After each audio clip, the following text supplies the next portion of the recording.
Hi everyone. So I'm just gonna wait, see if there's anyone that comes in.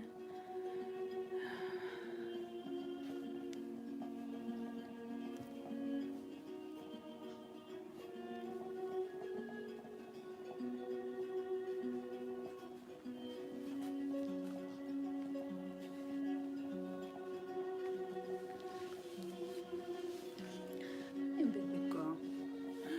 Oh, we have someone here. We have two beautiful. Say hi to Coco. Say hi, Coco. It's your horn. Mm. You're so cute, my teddy bear. Oh, look at my baby. My baby. I'm a mother of four two lions, my two Leos. And my two little babies here. Actually, Coco, you're a Leo. And then you're a Saggy. You a cutie. You a cutie.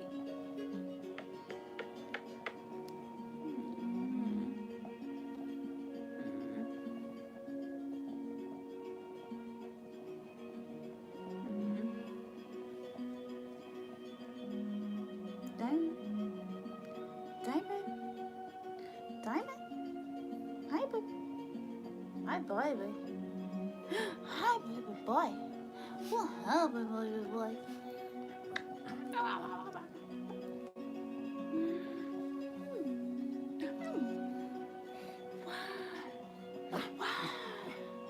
Bye, baby boy. You're so cute. My baby.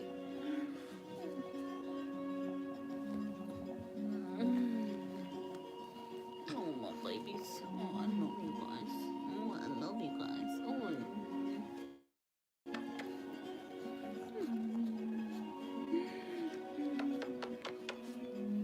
okay, stop, Coco, stop. Stop. You knocked on my phone.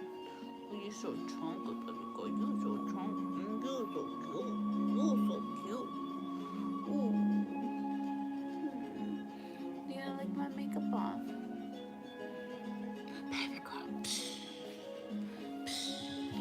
Okay. All right. Calm down. You guys want to see how chunky and how overweight my dog is? It's like the funniest thing ever. I'll show you guys in a minute. Hold on. She's supposed to be weighing like the max, like 5 or 6 pounds. She's like triple that.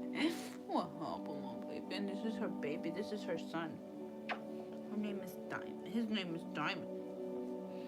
But maybe you guys can see how overweight my dog is. Oh, she's heavy. Look at her belly. She's a true teddy bear that doesn't stop licking the lotion off of your feet. Diamond, stop. You're so rude. So rude. So rude. Gonna wait a couple more minutes, see if anyone comes in. And you guys are so cute.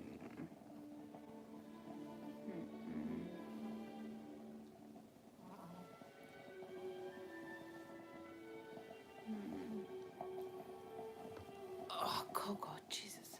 My name is Coco, and I like eating all my children's food because I have plenty of room. And I like the food. I love my dog food. Because it's so good. Because I eat flaming yum every day.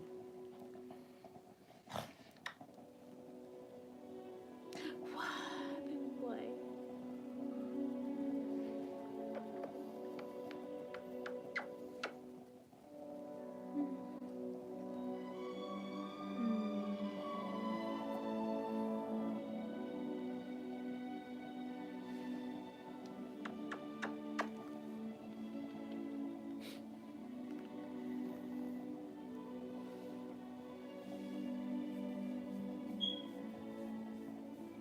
You guys want to hear something funny?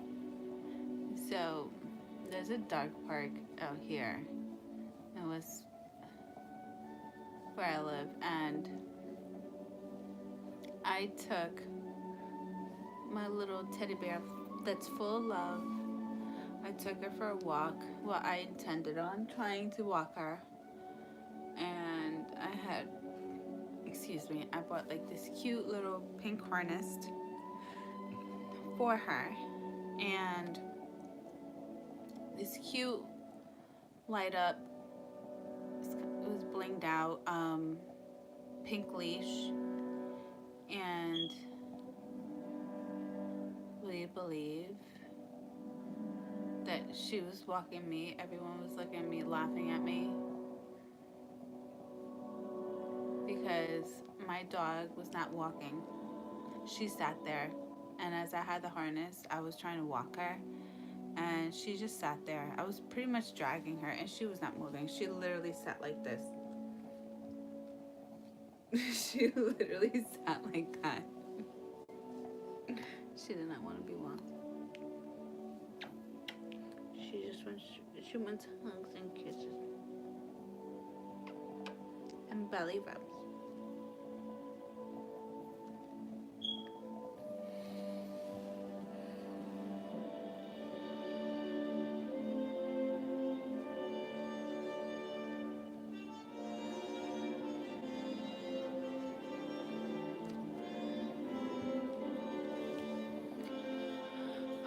So is there anybody out there?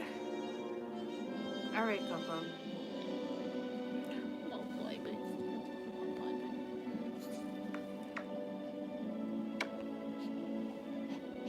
This is mommy's boy.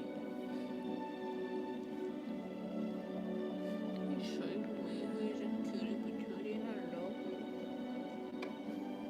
Would you guys believe I almost lost this beautiful baby? This beautiful baby.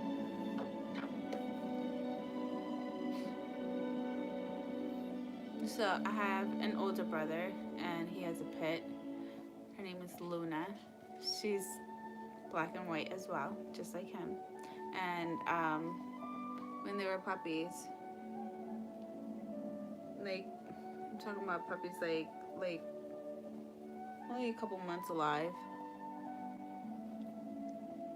she attacked him, but not intentionally. It was so I live in New York, and sorry, I just have like a bunch of their hair stuck in my face, but she mistaked him for like a rabbit, or like, cause he tiny little thing jumping in the middle of snow, so she thought it was either a ball. She just thought it was something to play with, and she jumped and she ran after him, and he was just only a couple pounds. I barely even two. Shook him up. That music's quite intense there. And that's my entrance, you guys.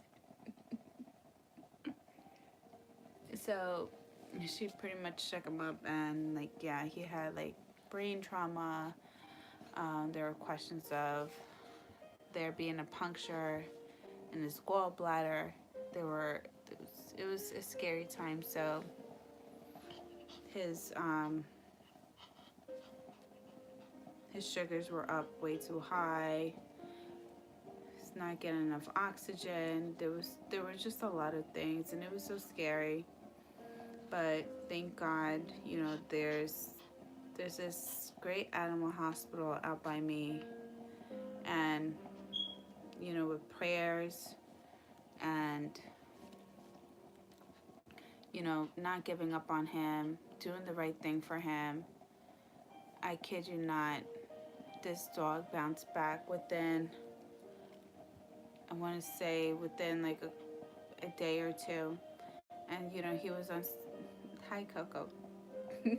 She gets jealous. She's about to hit me. What? dare slap me? How dare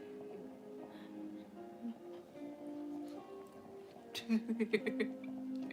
So, yeah, so we almost lost him. And, with prayers, he came through. So he was born December 1st, 2018.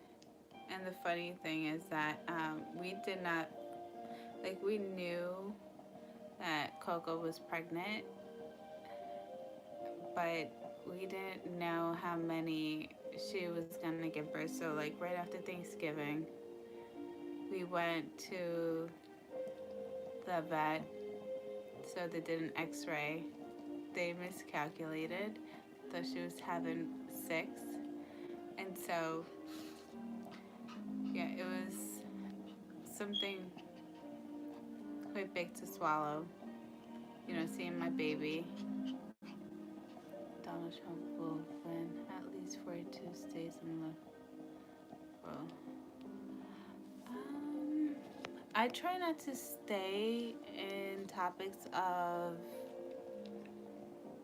politics, but if there's any questions that you have besides politics or something that's personal. But anyway, yeah, so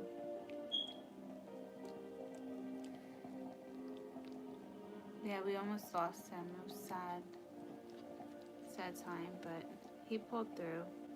And so he was born on December 1st, and my son, I have 2 boys, so my oldest he does Boy Scouts, so he was actually, there were all the Club Scouts, they were in the middle of lighting up a tree for the city over here. And so as soon as Santa Claus comes, my son is very big into Santa Claus, and he still believes. And so the Santa Claus came off a fire department truck, and as soon as Santa Claus came down, my son immediately wanted to go home. He was just like, Mommy, that's not the real Santa Claus. He's an imposter. He is not the true Santa Claus. And I'm like, why? No, it's Santa Claus. He's like, no, Mommy, because his beard is yellow, and I live in Washington, D.C. My whole life is politics, so I don't know what to say. Well, I wish you lots of luck and positivity, and I hope that you don't let politics consume you too much. It could be quite stressful, especially matters, especially with your heart. I don't know why I'm telling you that, but just try not to consume so much of what's going on, because I feel like it could affect your heart. So, but thank you for coming.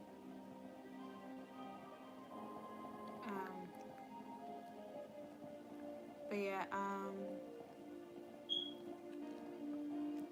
so my dog's just, so when Santa Claus, my son calls him that he's a fraud, he wanted to go home, so immediately I get that phone call that my dog Coco, she's in the middle of labor. She looks like she's holding a gun. She's so cute. But, yeah, and so Diamond was the first one born. Then there was Rosie, and she had 2 other pups that unfortunately didn't make it. They were too big for her. Yeah, and so New Year's Eve and actually New Year's Day, I actually spent it at the animal hospital because one of my brother's friends, no, she's the godmother of my niece, ended up dropping her dropping him to the ground, and he was just barely only a couple weeks born. So I spent like the whole day there, the whole night there. The ball dropped and everything. Here I am with my dog, giving him oxygen, making sure it's not having any like head bleeding. You know, it was a lot. And so here comes this poor dog again, and he goes through another traumatic experience, which this time it actually almost cost him his life. So this dog is so spoiled, rightfully so. He should be, though, just because just having him here is such a blessing. Like, my dog doesn't really even go up the stairs. He doesn't jump upstairs like normal dogs do. If anything, he sleeps with me, and I have to hold him like a little baby. I've held this dog more than I've held, like, arm held my children. It's the funniest thing in this world. And I would have, like, I would hold Coco, but she's heavy to the point that it's taking a toll on my shoulders.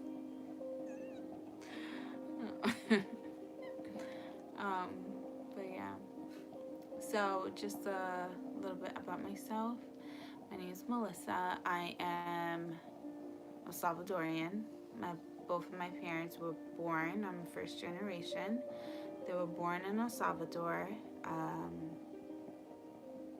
My mom she was born in La Union, and my father's from San Miguel. And I live in New York, and for a while, there were a lot of things that I was exposed to at such a young age that has opened up my mind spiritually as well.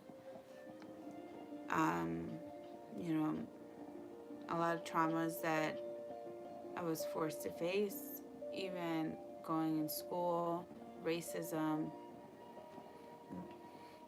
There were a lot of things, unfortunately, that I had to be exposed to that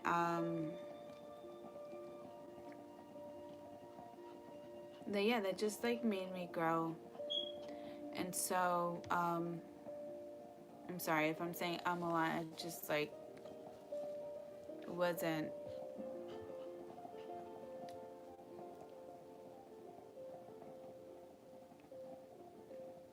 expecting to talk about myself yet, but figured why not, so that you guys know who I am as a reader, where I come from, and just know. I feel like it's important for you guys to know too, like who is doing your readings, who are you listening to, because I feel like you not knowing who your readers are it can affect your reading as well, especially your energy, knowing if the person's doing it from a genuine place. So anyway, I was in an abusive relationship for quite some time. I want to say for a good close to 14 years, and that definitely took a toll on me. But since I was younger, I was always able to, I'm very empathic, so I'm able to pick on people's energy, people's vibrations. Like, sometimes it's gotten to a point that it was quite draining, especially growing up, just because when I was growing up, I developed at such a young age. So when I was younger, I was always on defense, and that was like my way of surviving, not being around certain individuals that wanted to do harm to me, that did not have good intentions for me.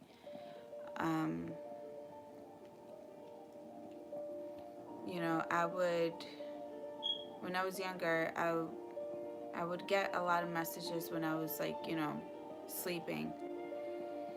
And there was a dream that specifically just like kind of woke up a lot for me. Um, I lived in a house that was the one I was raised in until like I was like what, like 15 or 16. And for the longest, I really didn't know anything about the house just because, like, you're young and, one out of four siblings. My parents were, like, my father, he worked 2 to 3 jobs full time. And, my mother, she's everything for me. She's our guardian angel. Like, I love this woman to death. She had experienced a lot of cardiac issues, but just seeing her overcome that too and helping her, like, find jobs. This is when a woman that never settles, she always wants more. She's always setting the tone up higher for all of us, and she inspires us to do better, be better, you know, um, because she herself has overcome a lot of obstacles that due to like domestic abuse, racism, all that. So, our parents really, like, they were there, but they really weren't there. Just in a way, just we were just always out in the go, I guess you can say. We were always doing something. So just realizing like questioning the house, who who did my parents buy the house from or anything like that, never occurred to me. It was something that never set into stone for us until like what, like I believe this conversation came up not that long ago, just quite recently, which explained a lot. So the one dream I had was our house was 2 floors, and my father had just made an extension. So there were a total of, I want to say, 1, 2, 3, 4, 5, 6 rooms downstairs, 7, 8, 9. There were total 12 rooms in the house. And so my dream, when I first started remembering my dreams, it was more like an outer body experience. And so it was this specific area that I woke up. It was downstairs, and it was like the room right next to a kitchen. And I just saw like demons down there. And they were like dark entities that kept telling myself since I was very young that it was just a dream. It was just, it was just a dream. It wasn't real. And literally in that dream, like these entities saw me and they chased me. And the feelings that I got from that dream were never good, but it was always that one area that within the house that I felt so uncomfortable. And a lot of things occurred there too as well. It's like negative just attracts negative. So, as growing up, we would see like shadow figures walking by. And, for a while, things would happen. We would just like kind of like blow it off, never really paid attention to it, or forced ourselves not to pay attention to it, not to overthink it, not to acknowledge it. It got to a point that we all used to sleep on bunk beds. Me and my sister used to sleep on the top, and my brother and my older brother would sleep on the bottom. And so finally, I was quite young, probably like 5 or 6 years old, I have to say, that kept having this feeling of someone looking at me. Someone was watching me. Felt unease, uncomfortable. So, as a young child, you feel uncomfortable and you feel like someone's watching you. What are you going to do? You're going to put the sheets over your head so that you don't see anything. So you can somewhat subconsciously tell yourself that you're hidden, that they can't see you, you can't see them, and it'll just pass. So it didn't work out that way. I ended up getting dragged, pulled by my foot by someone, by one of these shadow figures. I ended up getting pulled out from on top of my bed down to, I went passing the ladder of the bunk bed down to the floor. And the next day, I woke up with a huge bruise around my ankle. And I didn't tell anyone just because I was so scared. And I was even more scared about the fact that people would just consider me crazy. And so, as time went on, I would have vivid dreams. And I would have these dreams as, warnings, of things to come.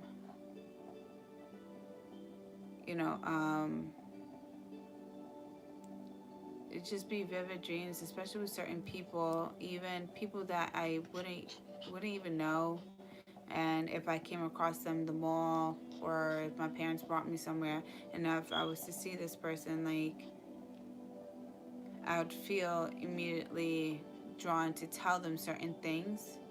And just their looks on their faces, like, oh, who are you? Do I know you? Like, how do you know this? It's just, situations like that. And, finally what hit me hard was my first love, my first and everything. His name was Nafi. So, may he rest in peace. So, he passed, and I was, he was like my security blanket. One that I can always run to whenever things went wrong, like, bad, like, he was always one that I would go to. Stop it, baby. And so finally, when he had passed, I wanted to go to his funeral and I wanted to go to his wake, but can you guys stop? No fighting. So I was in an abusive relationship with the father of my children, and when we would have breaks where we would break up just because he was unfaithful, or it was constantly a cycle that I was going through. It was a repetitive cycle. I knew something was wrong. Things weren't going good. My intuition was speaking to me, but I was ignoring it. But I thought I was doing the right thing, but just leaving, because I was living with him. I would just run to my parents' house, move back with my parents' house. As I started having children, it got worse, unfortunately. And sometimes things like this occur because it's a lot for you to realize that you're actually sleeping with the enemy. You're being loyal to the enemy. You're with the wrong person. And so with Nelfi, I would always run back to him and just vent out to him, and he would listen to me in the car. And these were secrets that only my family knew, because they knew our connection, because me and Nelfi, we were together for it was my first true relationship, and he was my first in everything. And I was probably around 13 or 14 or 15, somewhere around there. And we've gone through so much together. But as time went on, and he himself was not born here, so his circumstances were different than mine.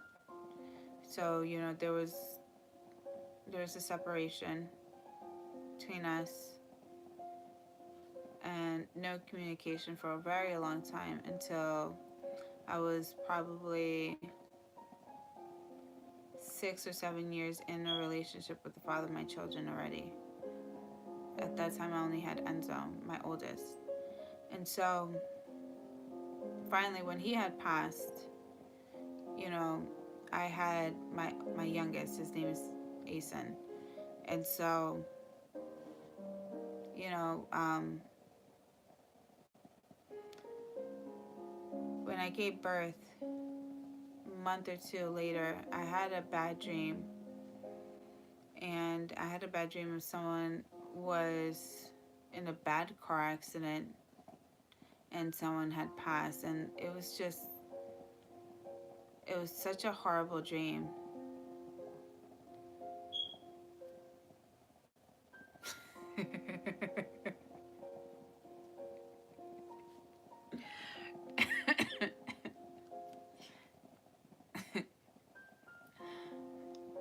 That was actually quite funny. But so anyway, I was breastfeeding my youngest, and me and my sister were having a conversation, and then she saw on social media that Nelfie had passed, and so it beat me down inside so much. I didn't handle it the right way, just because I wasn't given the opportunity to. I was in a bad relationship with someone who is completely narcissistic. Everything was about him. You know, I always did my part to try to make sure that everything was okay for him. Like, I put him before I put, sad to say, my children as well. I was always making sure that, the house was clean, good enough for him, that dinner was cooked, like, just like things that I look back to now, and it's just like, wow, I'm glad I'm out of that scenario, because, things would have went down a different way. So I wasn't handling the right way, so I had this conversation with the father of my children, and I asked him for permission to see if I could go to his wake, at least to his wake, not to his funeral. No. Why are you going to someone else's wake? Why are you doing this? That's another man, blah blah blah. What are people gonna say when they see my girl, the mother of my children, going to another man's wake? Meanwhile, he had an idea of how deep our relationship was, but he had not to the extent of how really deep it was. And finally, it was bugging me really bad. So I had a Samsung at this time. Samsung phone. I think it was like a Galaxy. And my screen was cracked a little bit, but randomly, my phone on its own would go into Nelfie's page. It would go to one his Instagram page, and it would go by picture by picture by picture, by other picture, by another picture, by another picture, by another picture. Then come out of that page, go to his other page his other profile that he had, go through all those pictures individually, one by one by one. Then come out of that and go to his, because he had 3 pages. Then he went to same thing kept happening, and it happened for over, I want to say, a good 3 months. And I was having visions, and dreams. It was just crazy. Then finally, an old school friend of mine, which she's my best friend. Her name is well, I'm not gonna say her name, but you know, we reconnected, and there was distance when we graduated school.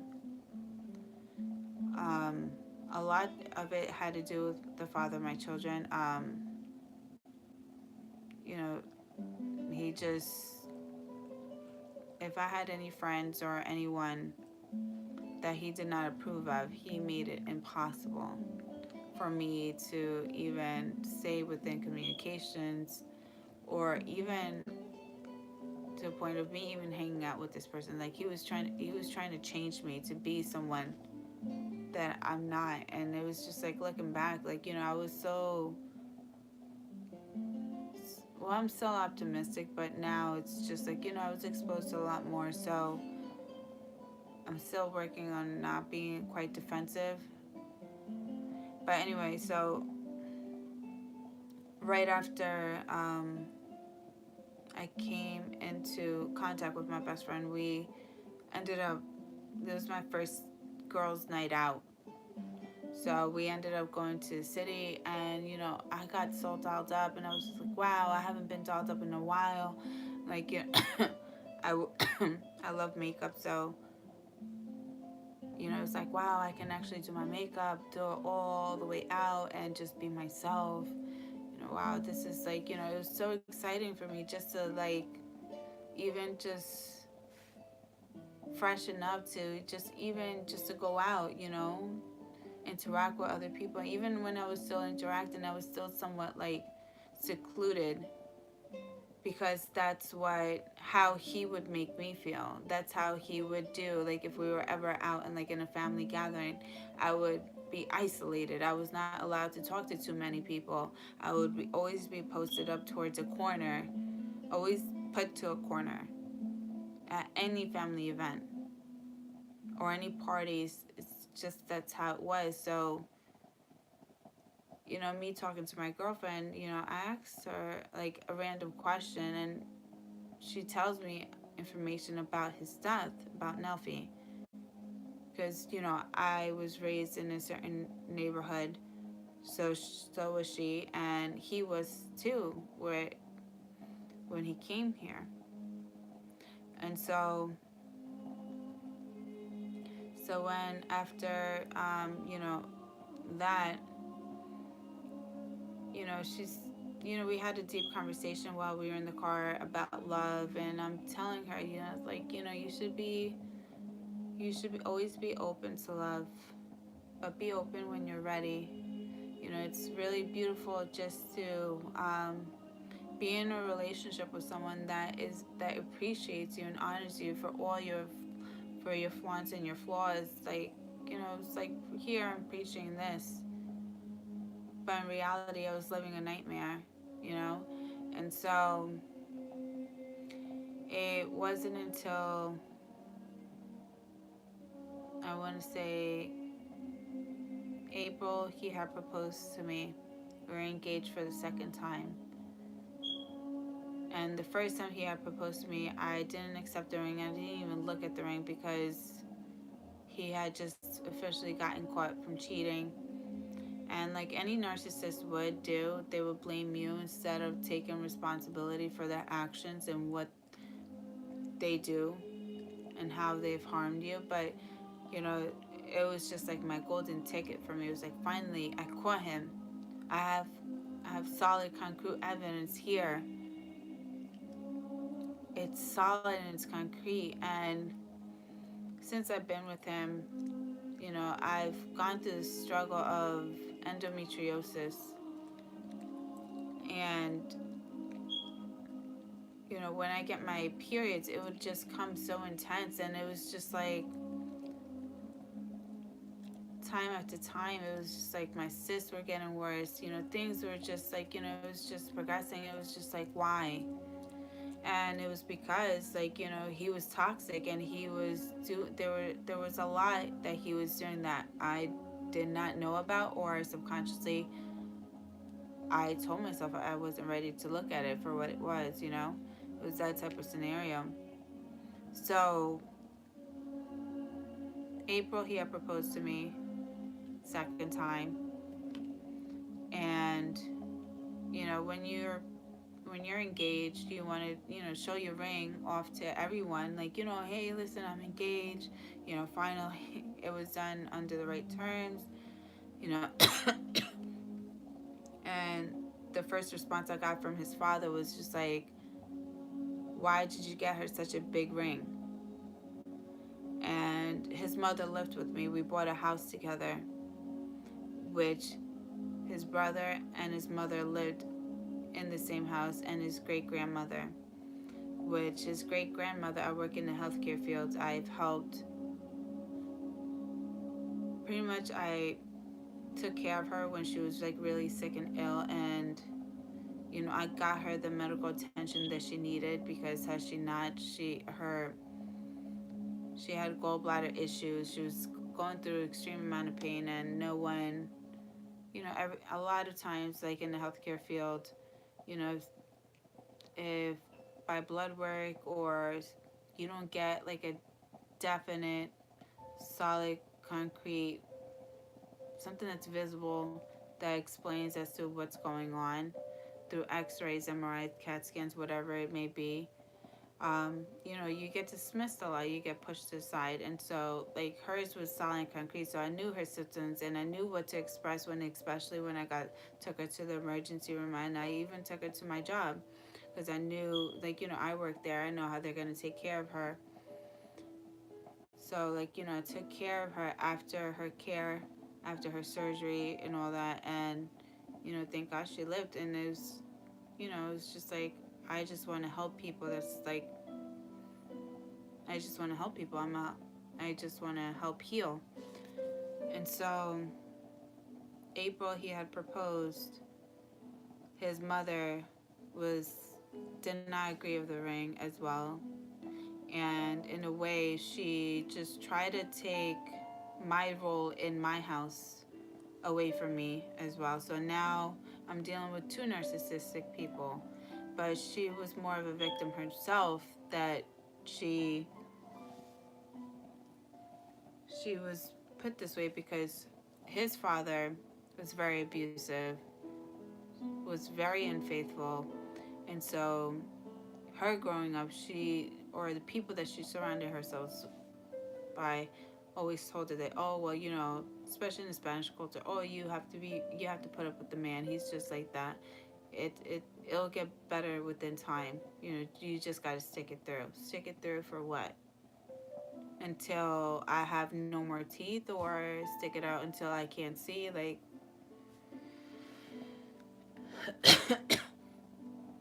So, you know, she tried to take my role in the house. You know, she tried to, everything that I was working so hard for, you know, she just didn't appreciate it. And it was to the point that I overextended myself to her, you know, by picking her up, dropping her off to work, driving an hour to work, coming back from work, driving an hour to go pick her up, and then go pick up my oldest from the babysitter. And it was like this for quite some time. It was just a cycle. It was something that I was going through for years, and my family took a toll of it. They didn't really see much of it. Well, they didn't see much of me, period. I was always busy, and for a long time I was wearing and tearing myself for someone and for a family that I thought that was my family, but in reality they weren't. So April, there was proposal, and so June or July, I was sitting in the backyard with my children, and a vision came towards me. Like, I just saw a vision. It was just clear, saying this was like God talking to me, telling me I need to grab my children and I need to leave immediately. And so immediately my vision showed me of my life before him, my life, my whole life from beginning to end with him and my future. And what scared me the most and what just set it in stone was that the fact that I saw my children, but the vision of my children was not anything, it was not nice at all. It was not nice at all. They were suffering. And because I was nowhere in the picture, so I was eliminated. So that was just clear as day. I was just like, no, over my dead body will I ever leave my children under any circumstances of this sort, which is within my control. And so, I started getting in tune with my spirituality, trying to find who I am, search my identity, because for so long I was living an identity of what my ex had put on me. I left him the ring and I left my house, did not look back, and just, you know, so forth. And, like any narcissist person would do, like when you leave them, they try to do whatever they can to control you. And that's by first showing you love, saying that they're sorry, apologizing to, okay, that's not working, so let's just go on to something else. Let's just try, fighting them. Let's just try telling them horrible things. Let's just try and hurting their feelings. So at least I can have a face-to-face confrontation with them so I can get them back, force them back. And then I still didn't go back. And since I was with him, I had never slept with another man. So, I knew something was up. And it wasn't until I had left in July, it wasn't until November, I started receiving pictures of him with another female. And I was getting text messages and even videos of him and another female in the car, in my car, because, we have a car in common together. So, and he still uses that as a way to like get control of me. And so, yeah, there were pictures being thrown, dated back as to February, of them together in bed. Meanwhile, he had proposed to me in in April of 2017. And so finally, and he's the same man that's looking at me directly in court, in the waiting room, talking to me, saying how beautiful I look and how he misses me and how we should just become a family again. And him not knowing that I know. So what I did, I know this is like a little TMI, but what I did to break up my bond, because I was still loyal to him. Had I not, you know, broke my bond with him, I would have been probably in the same predicament. I probably would have went back to him. So finally, I was talking to someone, and it's like, I know this is just, we've had some time, like, we've been talking here and there, but if we could just, like, rearrange something. So anyway, we ended up having sex, and that for me was just like a way of me just breaking that bond. And what did the father of my children do? He ended up following me, recorded me as I was leaving the motel, and went and sent that video out, not only to friends but to my parents. And still, even when he humiliated me, tried to run me over with my car, said horrible things, you know, I still didn't have the courage to even say what I just witnessed, what was being brought to me. I had females coming from the left field saying, like, your son's father is not who you think he is. He's been with escorts, and I'm an escort, and he tried to rape me. And so I'm just letting you know I'm going to be pressing charges. Like, those are, like, I was exposed to so much that I still, even till this day, I still haven't said, just because I don't know if it's because of fear or just because something I just didn't want to look at, you know? And so, and around that time, I still didn't know where my first was, where he was laid to rest. So, so I've been like,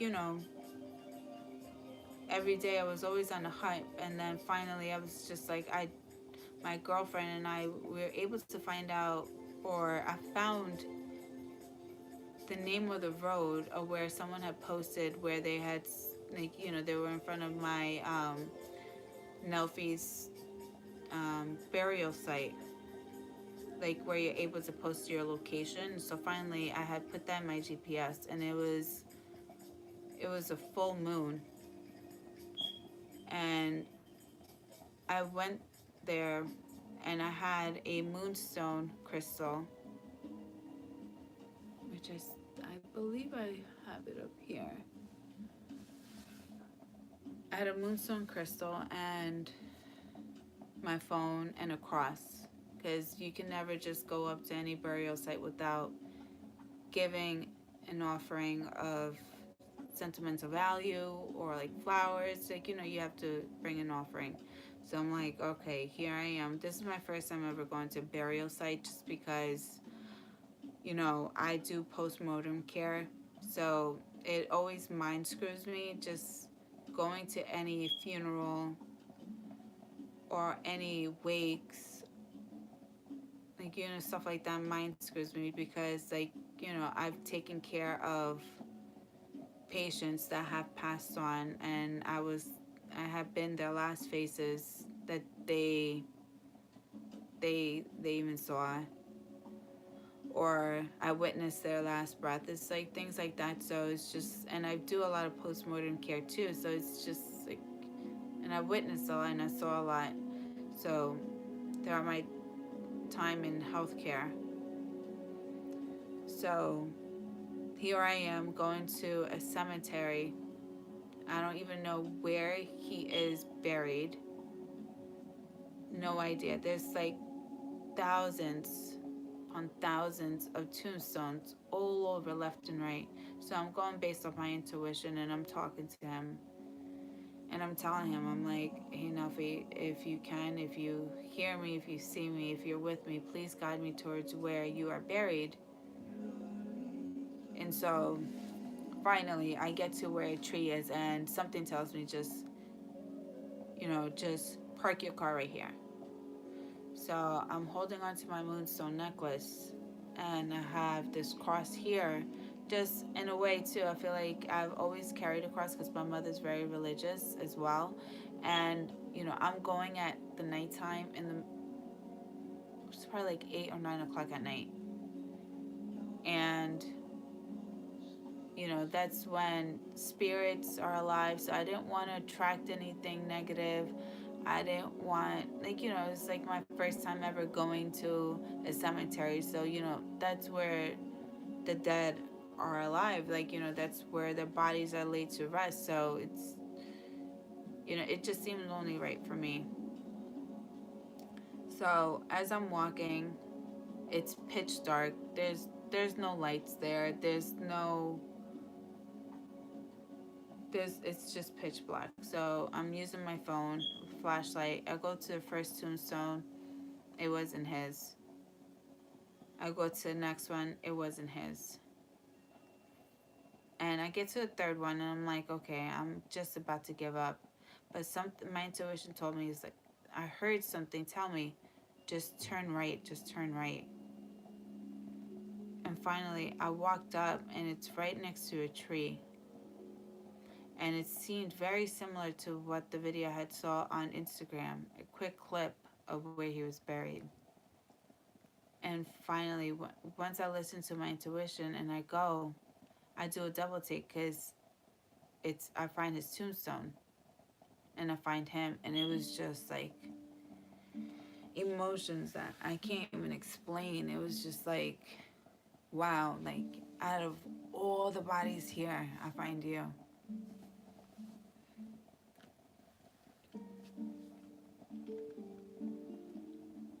And then like since then, like a lot of times like I get like these dreams, and it's just like it's him telling me certain things, like what to look out for, what to avoid, or if this person's like within my environment, tell them.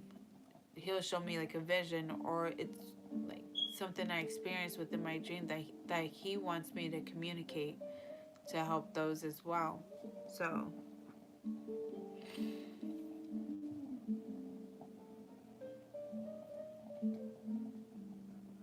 just things like that.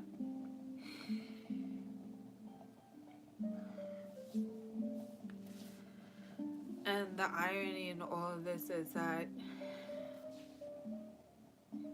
my youngest, though he does look like his father a lot, but he has like this resemblance to my first love. Like it's just out. It's like it's crazy. It's crazy. Like my son's father doesn't have any dimples at all, and dimples do run in my family. Like my nephew has them. My sister has them. My dad has them. And my youngest has them, but he has them in the exact same area that my first had them, and it's just like it's crazy.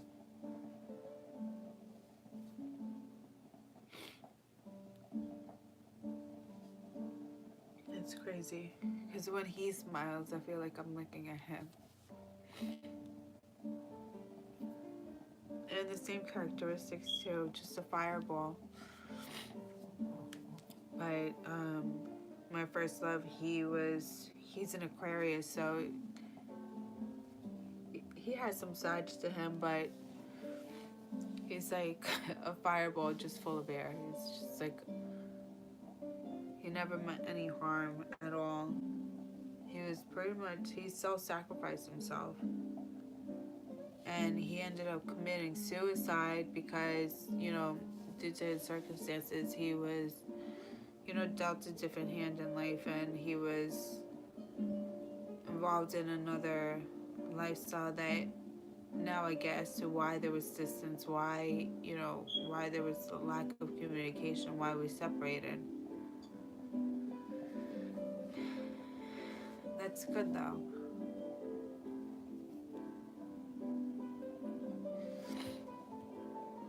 But what I've learned about the strength is just like, if you have children, if you have family members, siblings, and stuff like that, you're able to push them through, and your guidance, what you've overcome, serves more than a purpose of you just overcoming it. It helps you help others that before they fall into situations that you've fallen into, you're able to like somewhat save them, out of certain unnecessary hurt, and you're able to enforce positivity, the right type of love, you're able to show them lots more love and all that. What is the true meaning of love, not hurt, you know.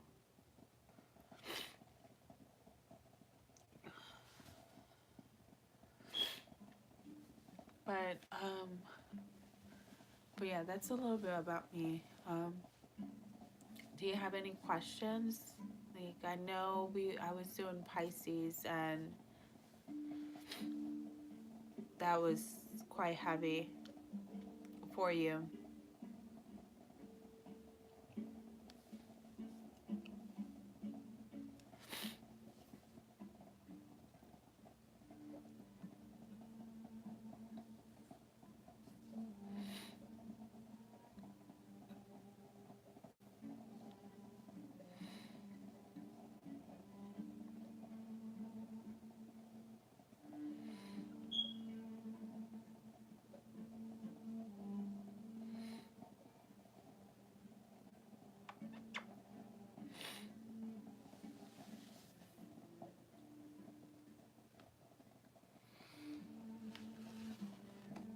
Well,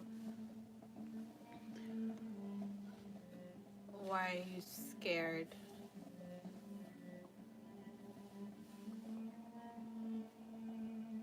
If it's something that's really personal that you don't feel comfortable, then,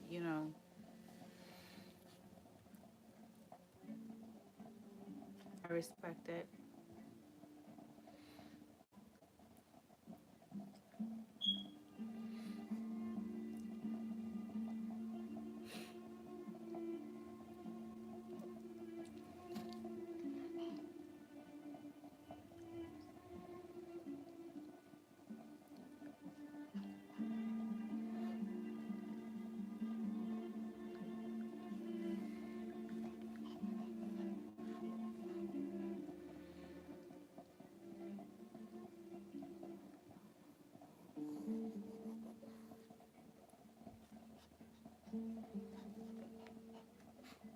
No, don't be sorry. Like, listen, if you feel comfortable, you feel comfortable. If you don't, I'm not, whatever question. Just recently. Okay. Where the circumstances as, like, well, obviously, breaking up is never any good circumstances. Like, it, you know, but did you guys leave off on a good note, or what was going on? Because of another female that I know, he had been saying, I've helped him so many times pay his bills too.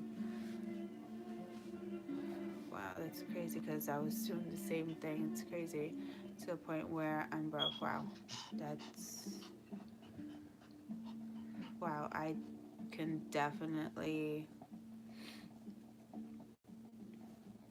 resonate with that.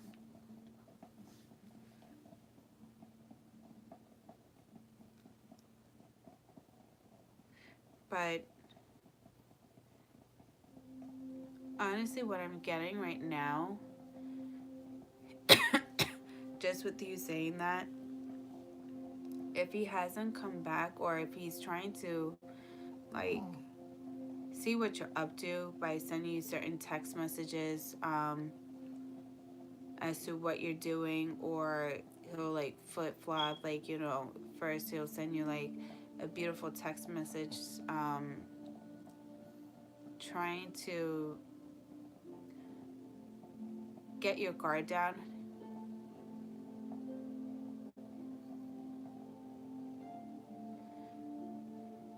Yeah, because you did it in the name of love. You did it for the name of love. So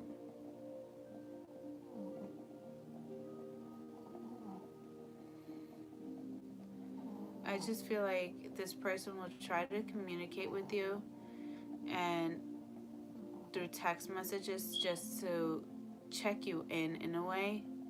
So just be mindful, because I feel like like, it goes from hot to cold. It could be, um, maybe sending you, like, nice text messages, and then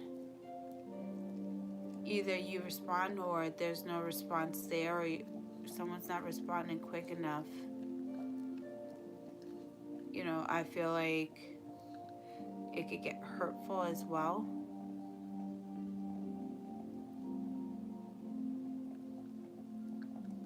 But, you know, he's only doing this as to, like, keep you as a secure fallback. If things don't work out, he could just doesn't want to be alone. I'm feeling like a huge emphasis on not wanting to be alone.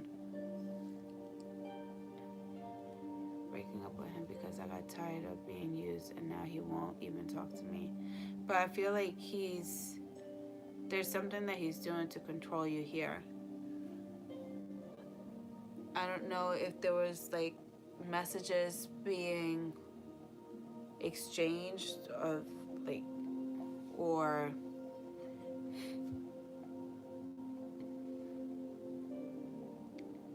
something about your social media. Do you have social media?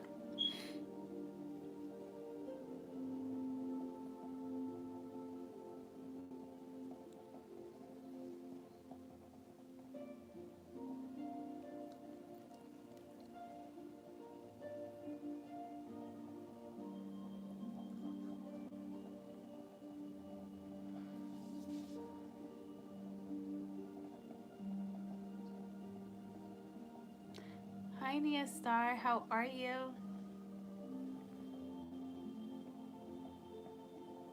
Do you have social media?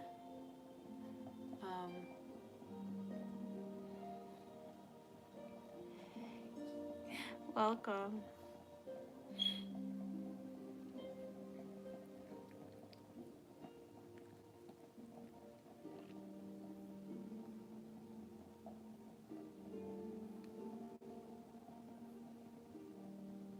I don't know. There's something that this person is doing to just get a reaction from you. I don't know if there's like subs or things being posted on social media, and I don't know why this. Oh, what's wrong?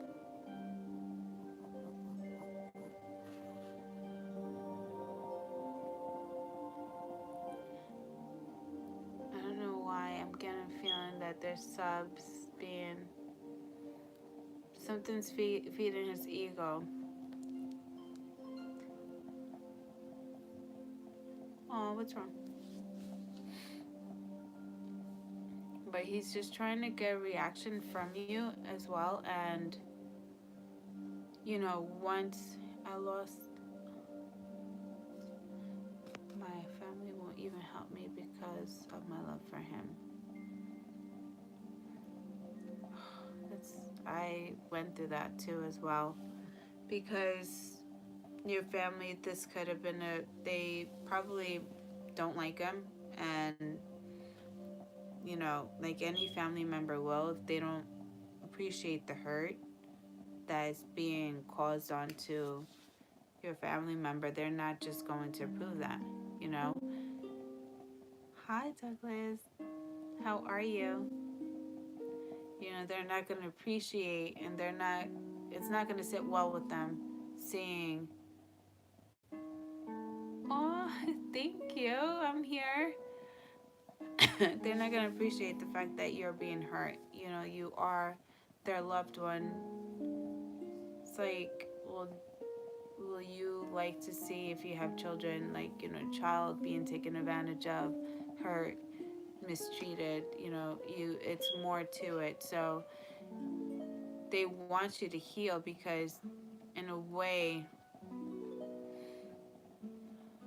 I feel like there's postings on Facebook that may be feeding his ego, or yeah, or he's posting certain postings just to get a reaction out of you, see if you would bite, take the bait. But there's a control issue, and just that alone could just, you don't even have to text or communicate with this person, just they'll know that you're still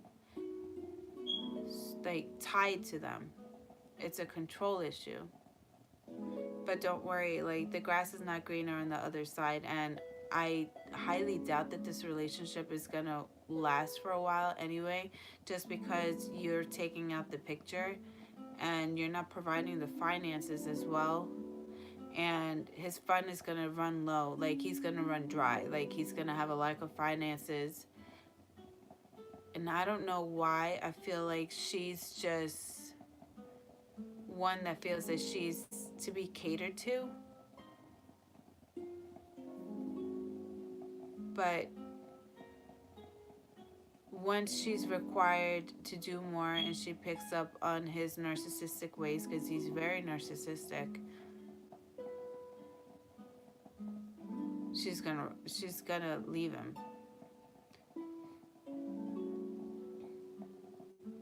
And I feel like that's like victim number 2 here. But Nia Star, what's going on?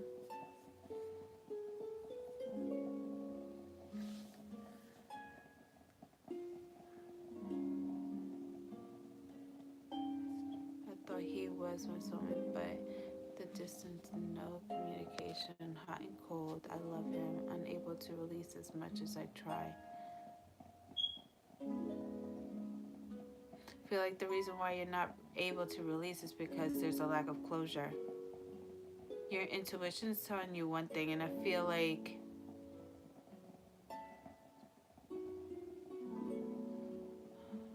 I hate that. I hate that. I hate when, like, people take advantage of other people or they don't value them. Anyone's situation, third parties, lack of closure, stalking. That sound like anyone's situation. Not everyone's.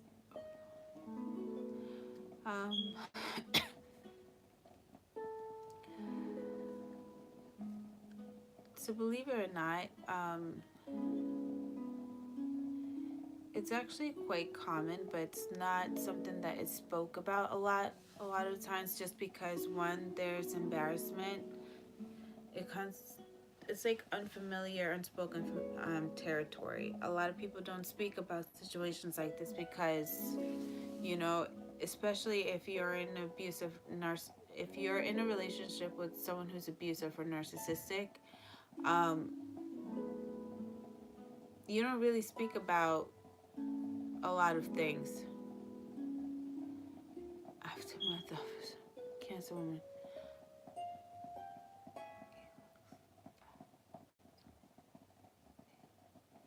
I can and will endure hunger. It never,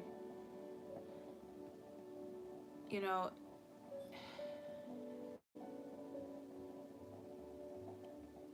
like I did this Pisces reading, and something that really just stuck out to me is just like, and turn into kind of, I must say, but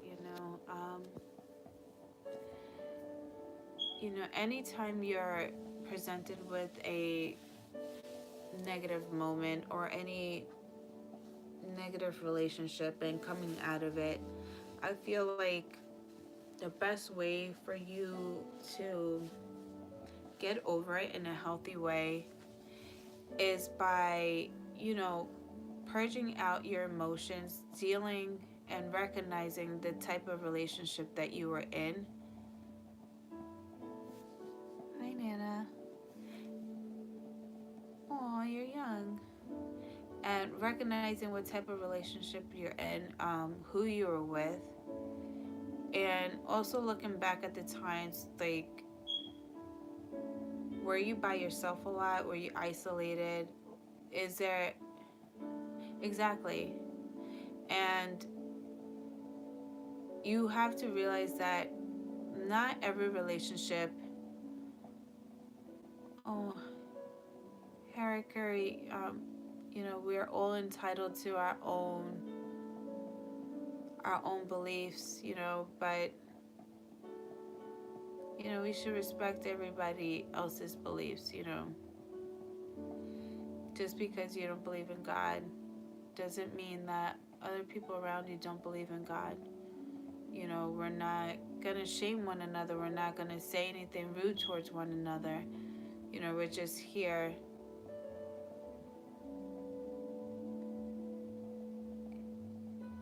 Oh, thank you, Nana. So, you know, the first thing is just recognizing what type of relationship you were in. And also, too, just knowing that you tried your best. Because a lot of times when you're dealing with a narcissistic individual, what they tend to do is just, you know, they try to make it seem like your efforts were not good enough, um, that you didn't try enough. Well, that's cute. That's good. Um, you know, also too, that they will make it seem that you were absent a lot. Had you done this, had you done that, I wouldn't have done this, I wouldn't have done that. You know, had this, you know, it's a controlling mechanism. But, you know, you keep overthinking, staying trapped in that energy,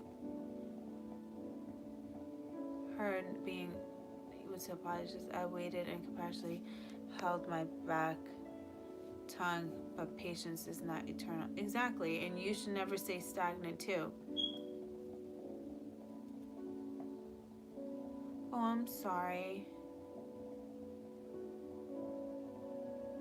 I hope she gets better.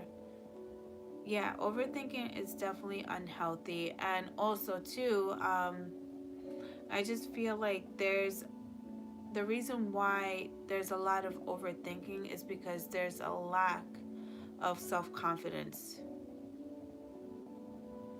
Exactly. Exactly. So it's just a way, and subconsciously too, I feel like this person kind of like drilled this into your head of overthinking as well. Like whatever efforts you did for them, or anything that you ever did for them, they would question you. They would just say, you know, did you do this? Why didn't you do it good enough? Why didn't you do fast enough? Why didn't this get done at this certain time? Like, you know, and in a way, they kind of like mold you. It's like they're training their puppy, you know? It's like when you do something right, you know, I'm going to give you a treat. I'm going to give you some time and some attention, some deep love, but they're gonna have you again if you don't get it right. They're gonna train you. It's like they train you. So a lot of times when you're dealing with an individual like that, you know, the best way for you to deal with this situation, yeah, exactly, it's like training a puppy. It really is, because like how I spoke about when I was in a relationship with my ex, like, you know, it was a routine. It was like a schedule. I woke up, I had to make coffee before I even said good morning, before I even brushed my teeth. You know, it's like things like that, you know? And so it's like things like that, you know? It's like everything's.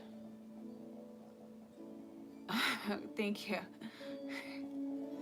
Um, but it's like situations like that, and, you know, they're able to go out a lot. They're able to hang out with their friends. They're able to go out to parties. They're able to do certain things, you know?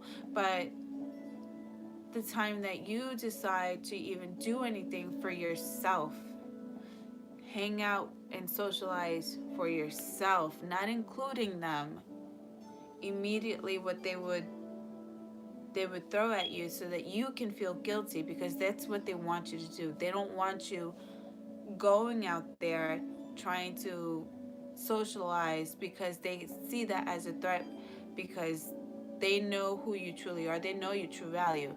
So by them sheltering you in and isolating you, there's no competition. There's no competition. So if you do go out, you do decide to do certain things, that's not including them, they will have a huge issue. And they will even get to the point of saying even that you might be with another individual.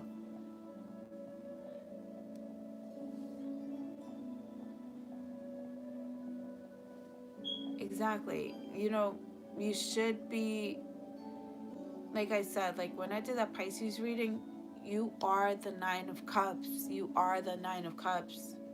And this is what, even when I did that Pisces reading, it was just like, you are abundant on your own. You are abundant. You just need that one cup of love. That one cup of love so you could be in a beautiful relationship, but you have everything plus more to offer. And that alone should just strive you to just keep moving forward, keep doing the right things for yourself. Stop, procrastinating. Stop giving in to a continuous cycle that's unhealthy. Yeah, you guys do. You guys do love hard. We all love hard, though, if you really think about it. But we all love in different ways.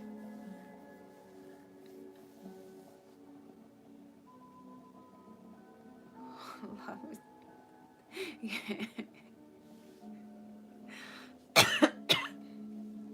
And so, like,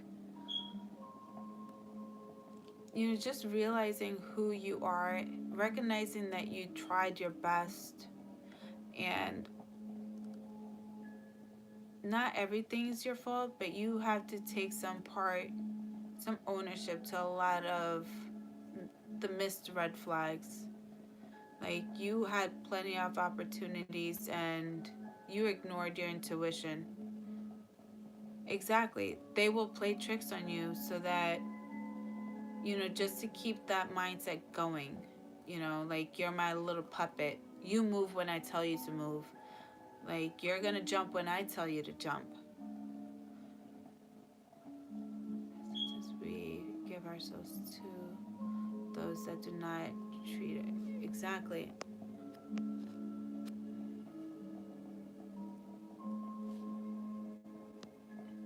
Exactly. It's always going to be a problem. And honestly, this is a word that, like, this is me and my younger sister, we were talking about this. And I was talking about my relationship with my first. Like, he had taught me so much. Like, I'm telling you, he taught me so much wisdom, so much about life, and like what he has overcome since like a young age, coming from a third world country. Just hearing and talking to him, being able to talk to him about life in general. And this was higher wisdom that he has given me. Until till this day, he's still there giving me wisdom. He's still giving me messages. And it's just, when you're in a true, true soulmate relationship, there's growth, there's positivity, there's growth on so many levels. But when you're in a karmic relationship, these are things that you will experience: financial loss, loss of self identity, a loss of confidence. There's a loss of knowing. You had to reprogram yourself how to survive now, because you've been so well manipulated. It's like your brain has been reprogrammed, and you're trying to reprogram it to a way that there's a lost path. You're trying to reprogram it to a setting that you yourself don't even know. And when you're in a true soulmate energy, like relationship, like soulmates for me is, it's like when you are formed into this lifetime, you both, you were formed as one, but then you guys get separated.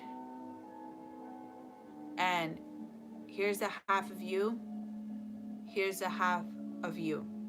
Now you guys are both put into different bodies, and you're put into this lifetime to either come into terms with each other, going through lessons, life cycles. Like, it's, you guys meet, and when you guys meet, it's just, it's like this beautiful energy. It's like you're staring deep inside your soul. It's a reflection, but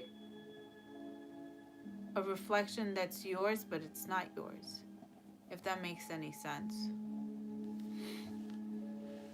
So, you know, I even find myself sometimes just trying to reprogram myself, trying to get out of that, recognizing when the energy is not yours.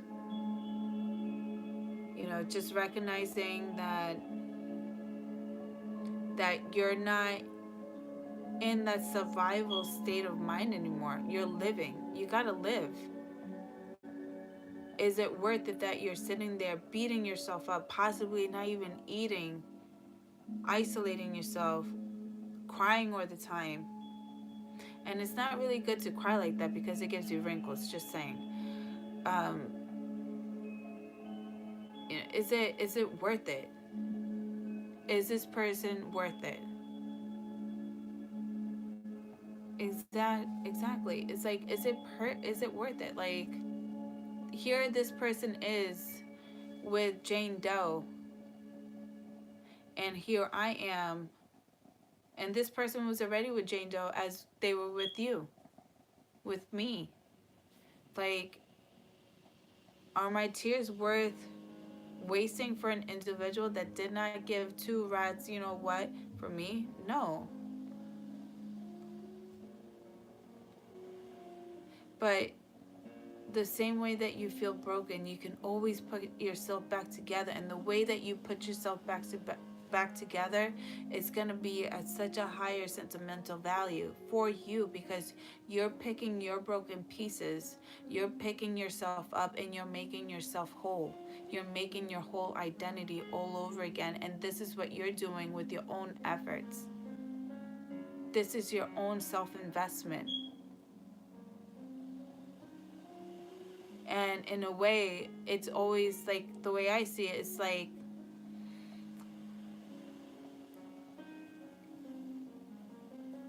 exactly. And in a way, you gotta just be thankful for, like, in a way, that's like a gift in disguise, because you gave yourself so much to an individual that you lost your identity.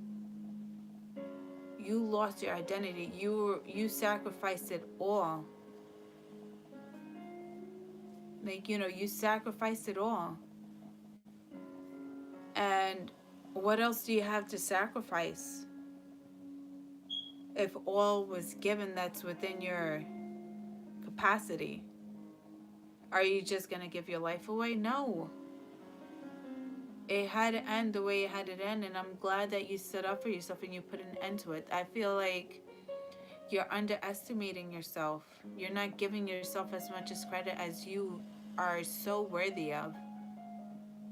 Because had you not recognized, the hardest part is recognizing that you're in a bad relationship. That's like the hardest thing that you can ever do.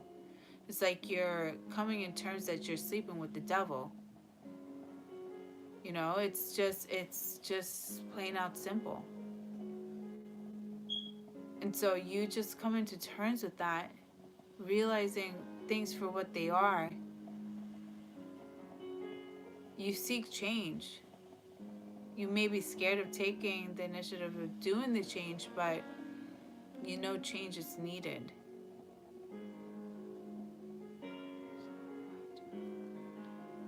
You go back to a bad situation because it gives you comfort. It's what you're used to. You're when you're going to unknown territory, being on the world on your own, there's fear because this person has embedded in your skin that without them you are no one. So when you go on facing a new journey on your own, immediately what they will tell you is that you cannot survive without me. You will never find another man like me or another female like me. You will not accomplish, you know, the type of relationship that we've established with another individual. And they will say, well, society now, you see how society is nowadays, blah, blah, blah. Bullshit. Things overwhelm in a way that distance gives you a perspective that is also a point to be considered. Exactly. But, you know, I do believe in people changing. And, you know, I feel like the way that you would, the first step in just seeking change and knowing that change is there is first in forgiving yourself.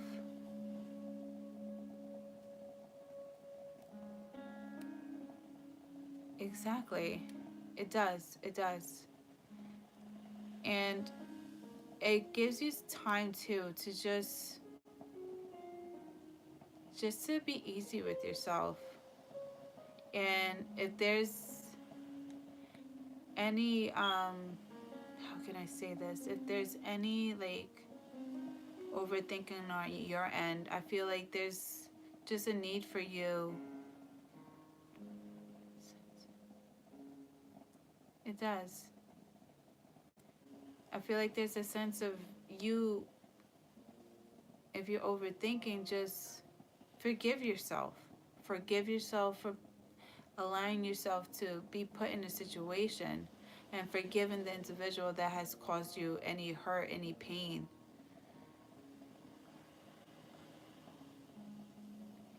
You must bring out your own potential into work. Exactly. And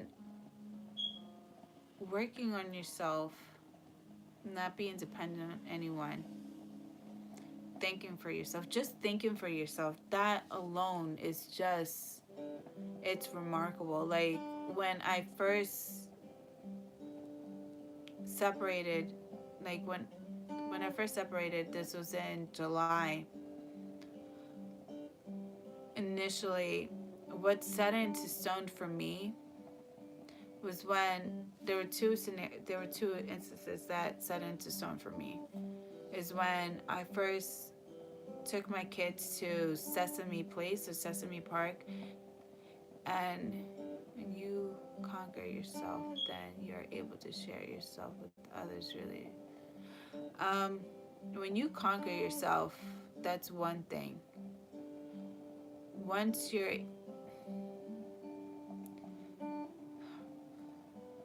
I don't, I don't think you can, because just, and I'll just tell you why. Because,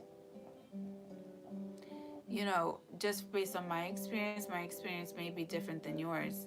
You know, when I came in tune with my identity and I started getting in tune with myself, and just honestly just loving myself and seeing my potential and knowing what I can do. I'm an Aries. Um, my Venus is in my Venus is in Taurus. My rising is Gemini, and my moon is in Virgo. And it's important to know those placements because all that has to do with love, on how you perceive love, your your characteristics. It's just like if you ever question things about yourself, that's definitely something to check with, especially with in your. You could do that like if you Google natal chart, you put all your information, time of birth, and etc. And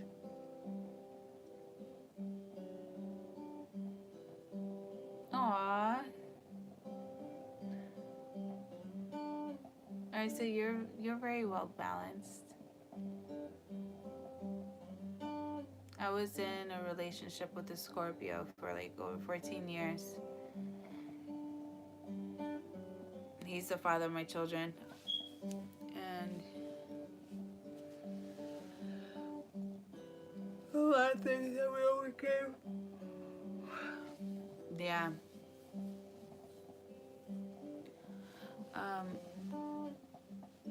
And another thing too, like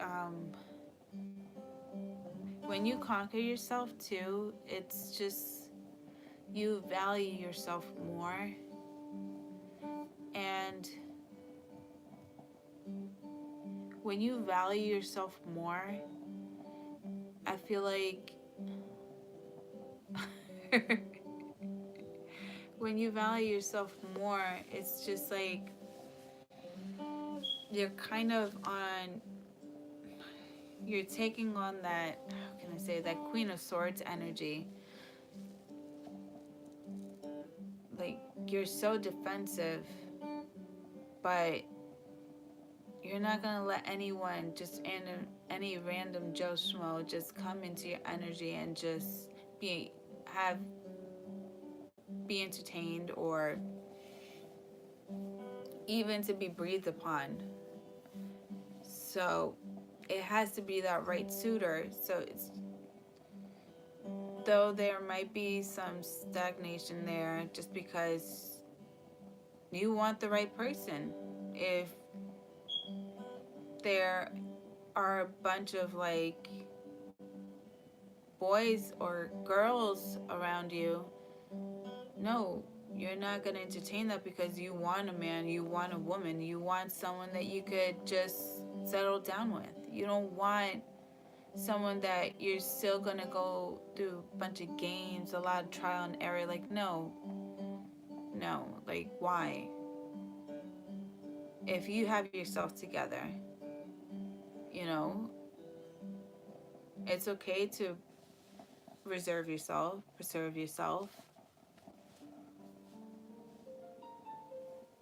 Not everyone is worthy of you, and you have to realize that. And once you realize that, it's just like you start experiencing, you start seeing things from a different point of view. And, you know, working on yourself, having things to offer for yourself,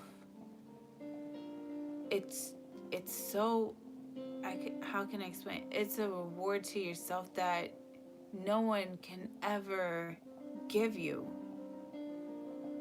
You know, if there's a need for you to go back to school, it does. It's just, if there's a need for you to go back to school or focus on yourself, focus on your health, whatever that there was a lack of, it's like the best investment you can ever do is within yourself. So why not take the initiative and stop investing in an individual that doesn't value you, doesn't cherish you the way you should be cherished? Like, why are we just settling? Why are we just telling ourselves that we are to be okay with an individual that has lots of options and not making us a priority? There's a lot of like mental positive reinforcement that needs to be taken. You know, telling yourself beautiful, kind things, being kind to yourself, treating yourself, eating the right things, being kind and true to yourself, to your body, you know. But the hardest thing is just getting out of a bad relationship. Do not make ourselves. Exactly. And it's like, we tend to forget that we are in control of doing that. We have so much control within our own life and who we surround ourselves with. And the same, it's important for you to recognize too that you have the control in healing yourself. Is a Scorpio. Funny thing is that I can feel his energy, and you know, me too though.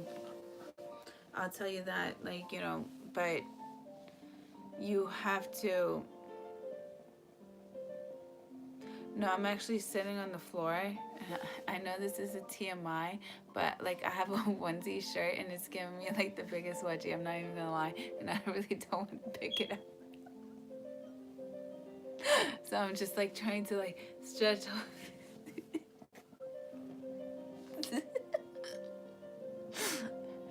Sorry.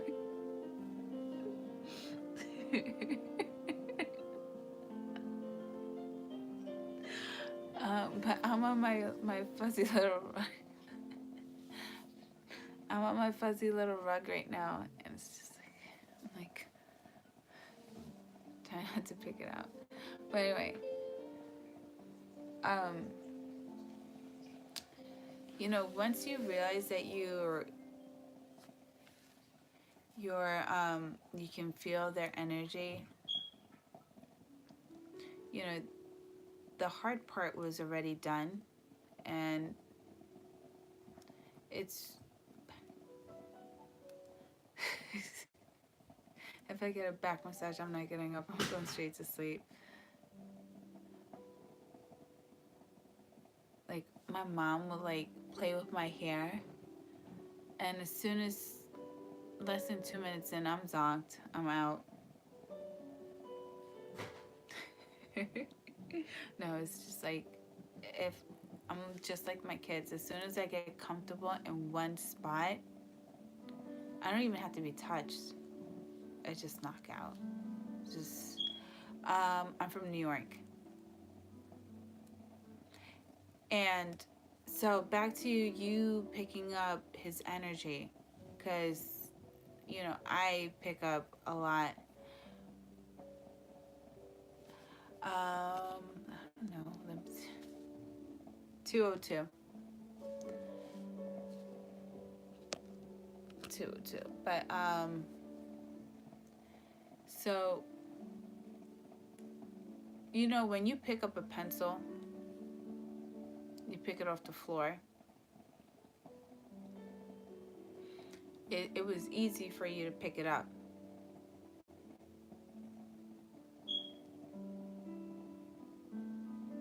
Yeah, trust me. Boy, I know that's right. But as soon as you pick up a pencil, you pick it off the floor.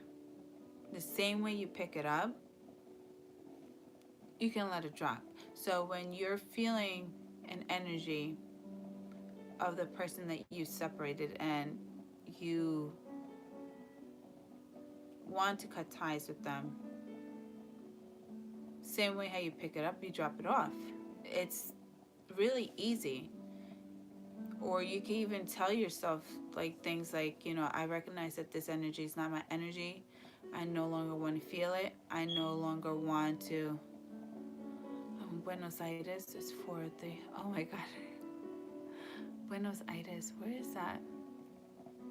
Why does that sound like that's like in like Central America or South America?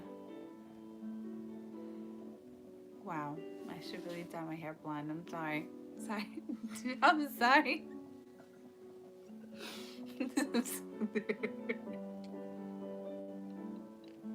I'm sorry.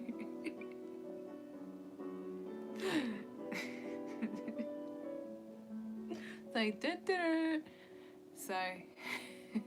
No, this is just me. This is just me.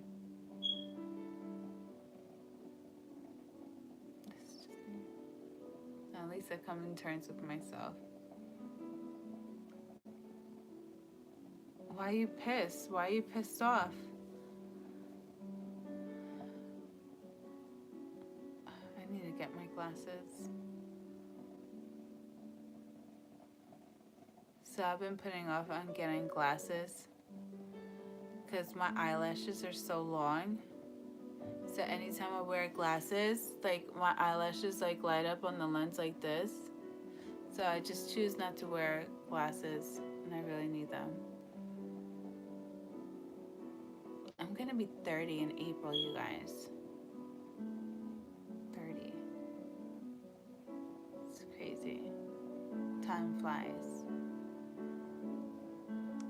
But yeah. Anyway, I'm sorry.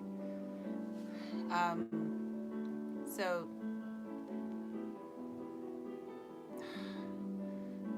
I have stigmatism in both of my eyes.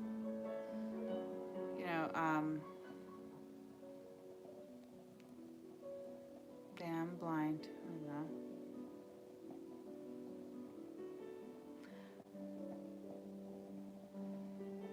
But, you know, just when you pick up their energy, just immediately tell yourself, you know, I acknowledge I'm feeling this energy, and send it back to the person, because there are no more ties. Or sometimes even to just saying,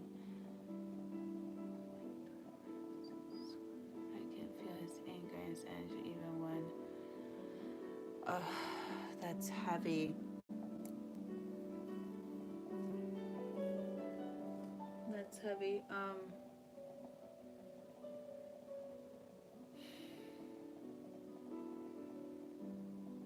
There's a lot on your plate. Because I was there before, and the way the father of my children would try to control me was from my children, using my children.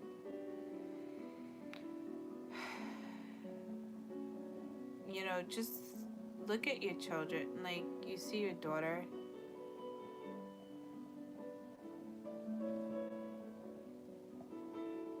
No, like, I'm saying that energy is heavy. Like, just having a child with an individual like that, it's just like that child is forever going to be the way that they have control over you. If there's any advice I can give you, because it might get a little petty as time is going on, because you're not going back, or if you do decide, whatever it may be, you know, it's not, trust me, I pay the consequence. I lived it, you know. And when I finally walked away,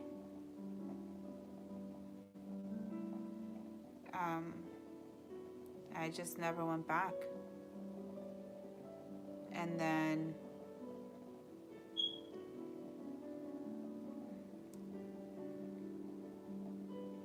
it was the fact that I didn't go back.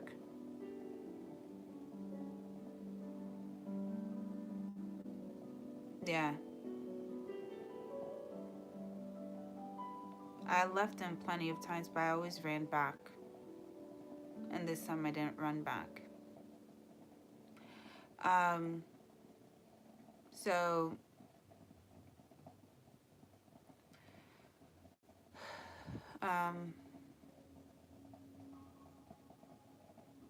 since we were very young, you know, no, it's okay. But listen, before you sign off though, if I can give you any advice, please, please, please do get some healing, deep connection with.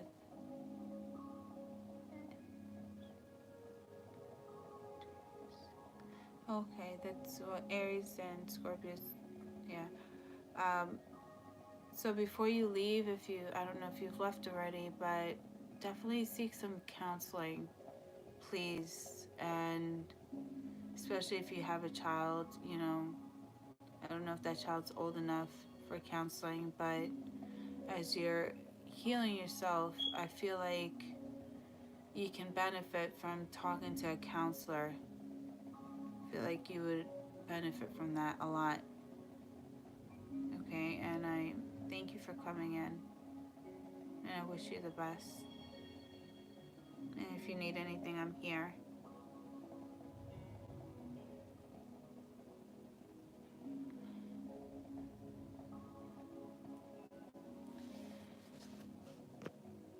She left and never got back or answered neither texts or mails or anything. Like, really sharp cut.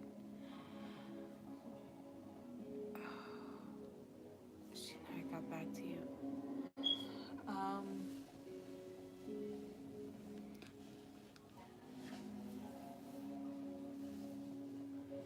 it's almost 10 years now.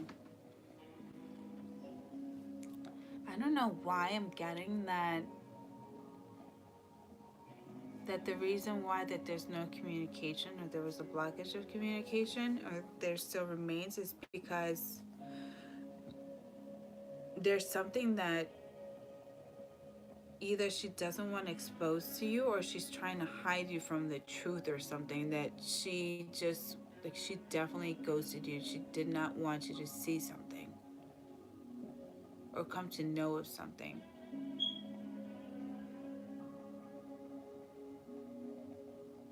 I don't know why I'm getting that feeling that she wants to save you from knowing something. Now, what is that? What is? I don't know. I that's what I'm getting. I don't. I'm getting told that I'm seeing that she's trying to save you from seeing something. Not even in my mind now. Okay. Um. Okay. I'm not picking up anything on the Aries. I just brought it because you are an Aries too. Okay. Um. Yeah. Aries and Scorps. You know. We're both Mars energy. We are the ruler of Mars. Aries are, but Scorpios can survive and are known to be Mars energy as well. And that's why they attract one another. Now, the Cancer woman asks, um, but I don't know why I'm feeling that there's more to just a player.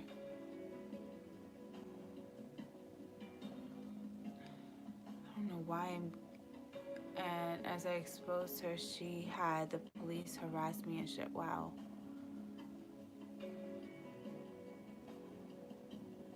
Wow.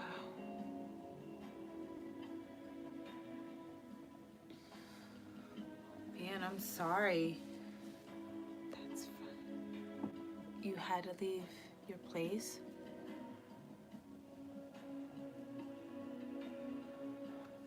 That's crazy. Wow. Recent. Because of her?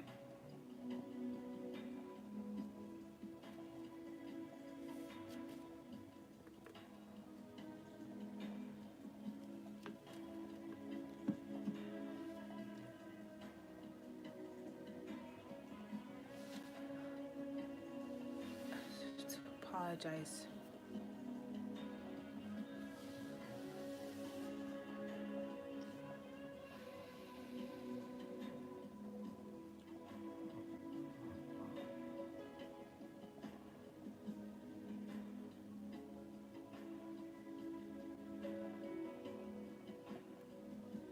She did that so that the attention, all eyes would be off of her.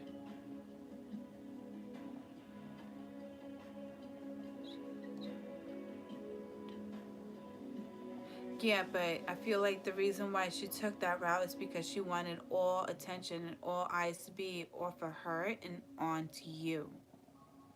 So all the attention, all eyes would be off her and they would be onto you. I don't know, but I'm getting that there's a lot more to it what she's hiding, and I don't like it. I don't like it. I'm seeing sex and drugs.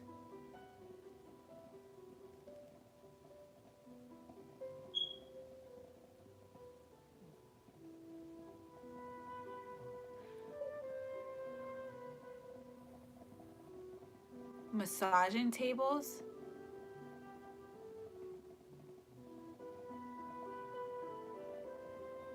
I'm seeing a massaging table.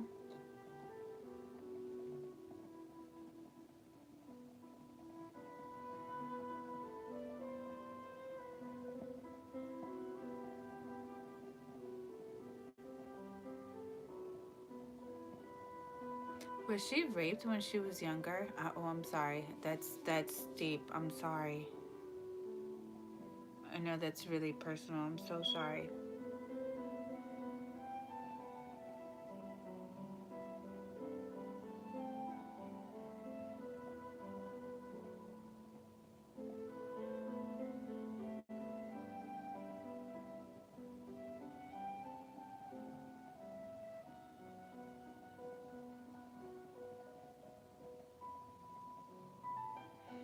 Um,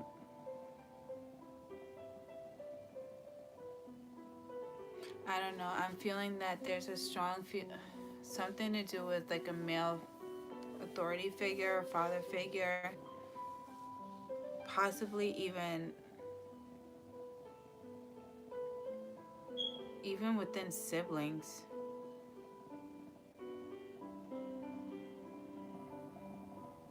And I feel like she tried to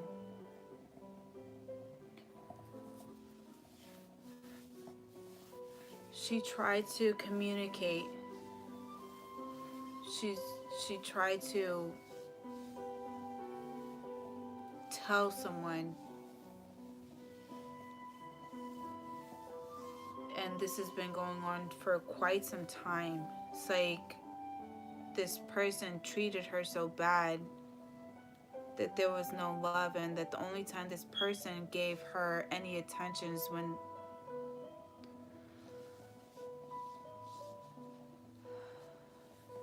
did she try to kill herself?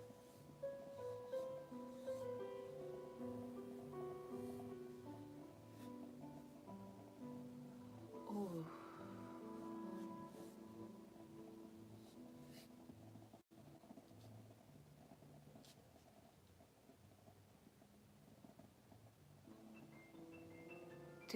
Do you know if she's tried to commit suicide?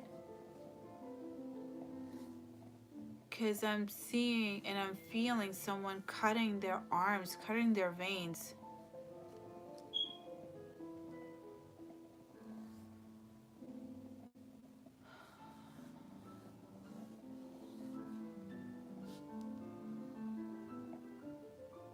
I feel like she's doing this. She's in this lifestyle trying to have control or tell herself she has control of the men that she tells herself that she chooses to do business with, because this is a way of her having control on who she controls in and out her life, because when she was younger she didn't have any control.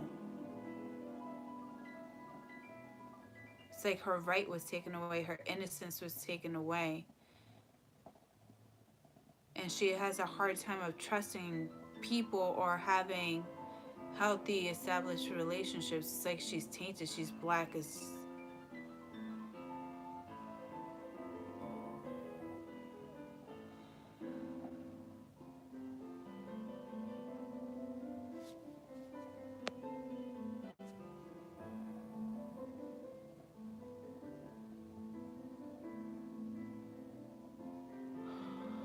oh God.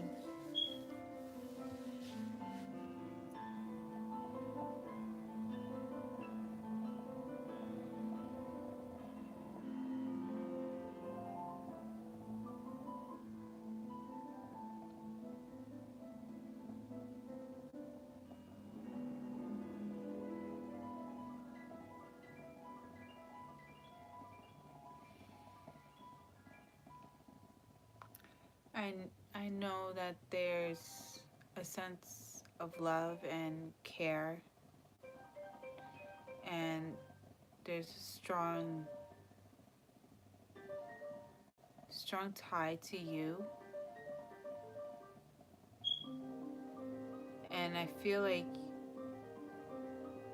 when you're upset and you're sad and you're angry, she feels it as well.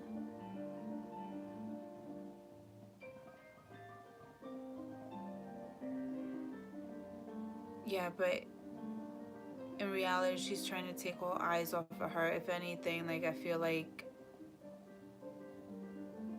you came in the perfect timing.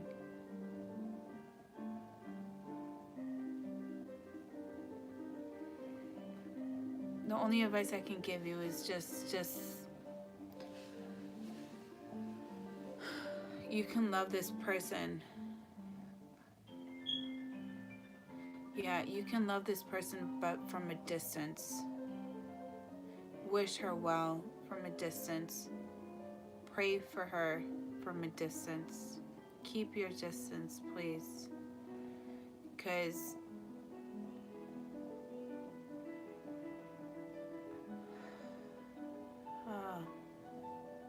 I'm getting a feeling that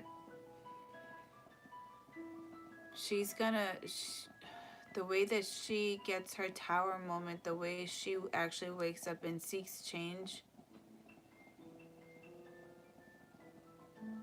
it may affect you too. And not talking about drugs or anything, but about the people that she's around. And I don't know why I'm seeing guns, so it's just like at a misfire. So just please just stay away if you can. Please just stay away, because it's just, in a way, she's just kind of like saving you. She's saving you from harm, because she's not in anything good. And her herself, she's looking for a way out.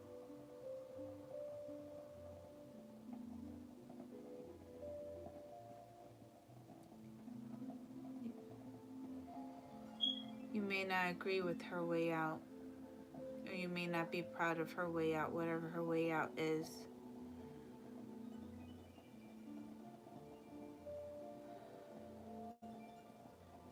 But she's holding on to a lot of pain, a lot of hurt. Wow, my candle's going fucking crazy right now.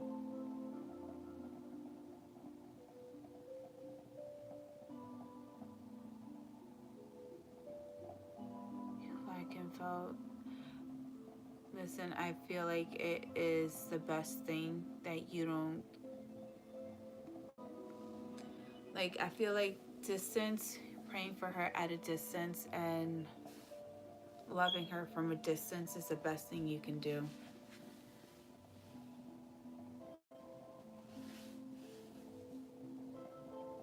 Because once she finally gets out of that lifestyle, because I feel like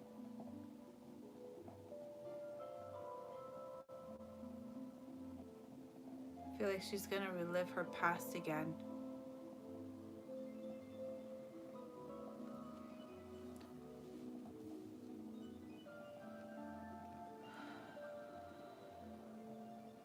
This time is gonna be 10 times worse.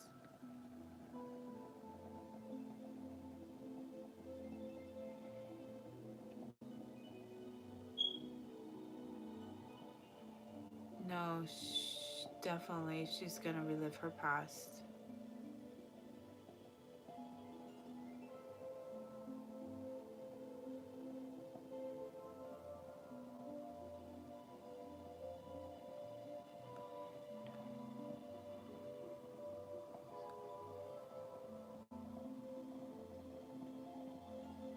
Yoga is so much fun. I love yoga. Good morning. Yoga is so much fun. I love yoga. I love just stretching and just get in tune with your body and being able to do so much,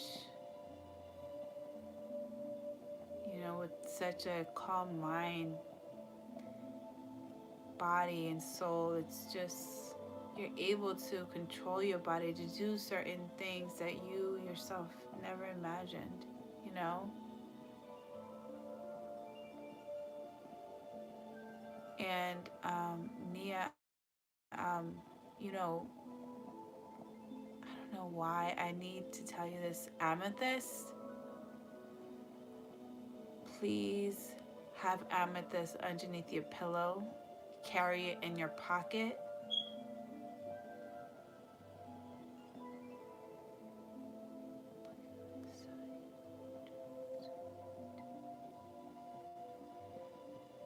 Yeah, I'm sorry. Just, that was just heavy energy for me. I'm sorry. But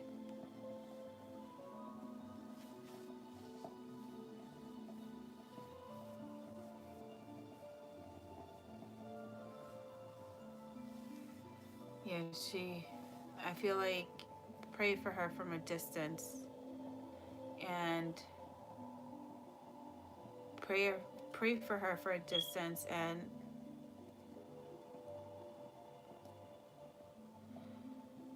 I'm sorry though, it was just,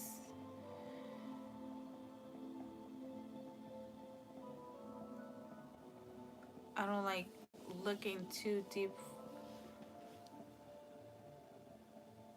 far, like, you know, in certain scenarios like that, because I don't like seeing anyone hurt. But whatever, it's like whatever you need to hear, you know, like if I can help you in any way, I feel like keep your distance. Keep your distance. Pray for her from, pray for her, because I feel like she subconsciously told herself, or she trained her head to think that she was never worthy or good enough to have you as a partner, just because either she was deprived of so much, she has gone through so much, and I feel like the way she looks at her body right now and her soul, that it's tainted, that with the individuals that have left her imprint on her, that it, like, with the amount of individuals that she's had in her life, that it degraded her.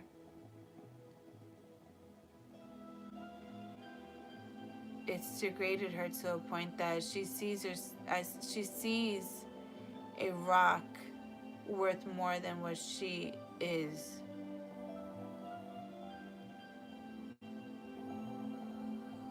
I don't know why I'm getting that. Something with the rock. It's like you walking on a rocky road has more value, more of a purpose than being with her. Yes, Nia.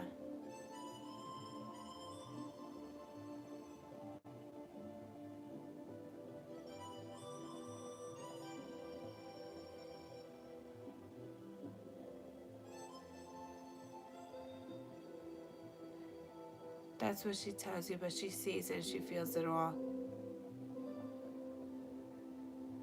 She feels it and sees it all. And I feel like she tells herself that it's you. When every time she feels like she's losing control of her mental thoughts, where she's not able to,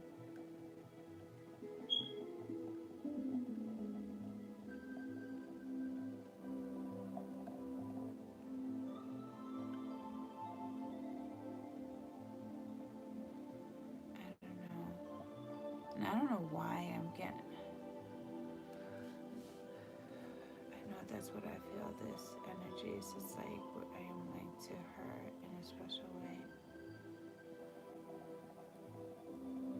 Because you were the one person that gave her hope. You showed her hope. You showed a difference. She saw growth with you. She saw opportunities with you. She saw a different lifestyle with you. She saw true genuality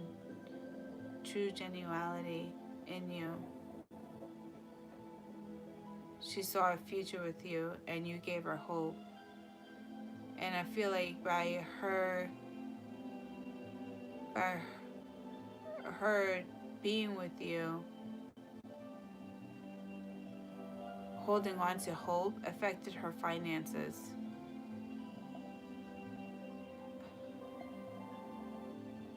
I don't know why. Does she have a mother or a sister that depends on her?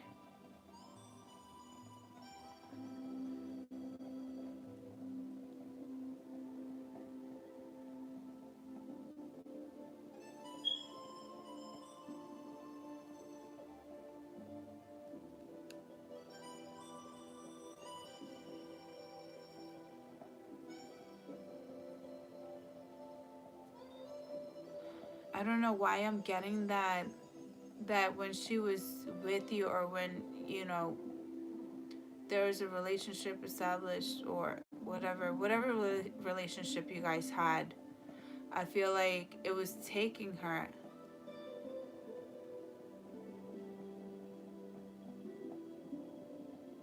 I don't feel like the mother forced her to be an escort. I feel like the mother just used her just for her finances, because she didn't want to work. She didn't want to do anything, because either she lost a husband that had always provided for her. So all she had to do was just stay home, take care of the children, cook, clean. Yeah, I don't know why.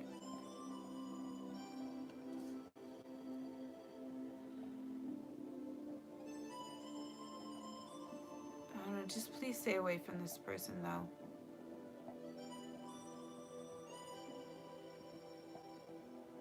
She does think of you. She does love you, but she loves you from a distance. Can you pick up on anything from me regarding who is in my heart?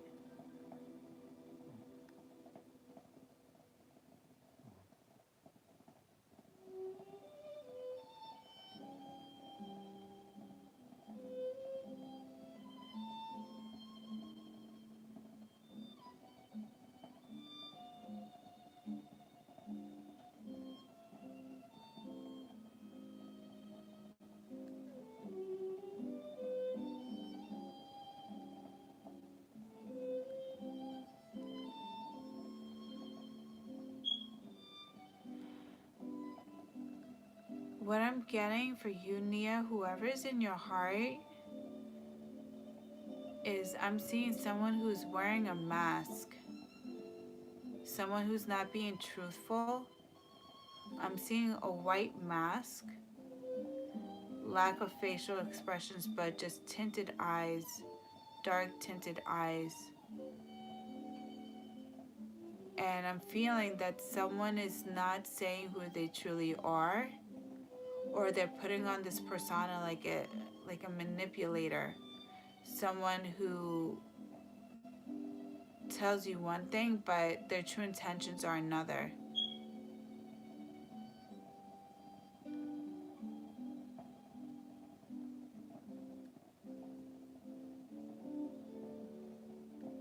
Something in vain.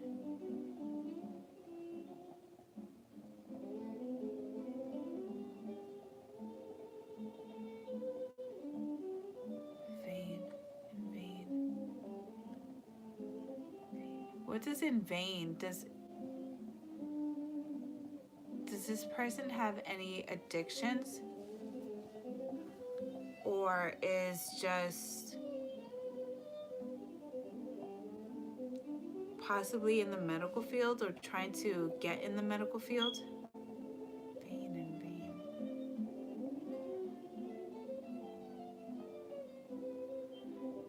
Vain.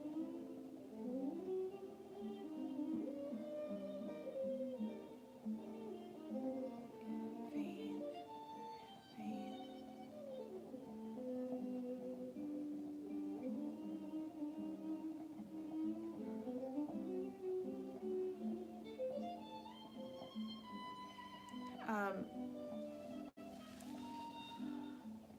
What I can tell you right now is this is just not me even channeling any energy. Please go get tested. Please go get tested. If you've had any saliva to saliva contact, blood on blood contact, sexual intercourse, I don't know your life, I don't know your story, but I'm not here to judge. Please go get checked out.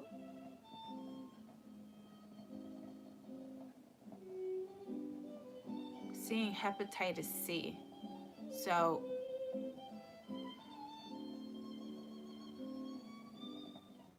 it's like they're telling me, so please go get checked out. Not to scare you of anything, just it's always good for you to get checked out regardless. And also,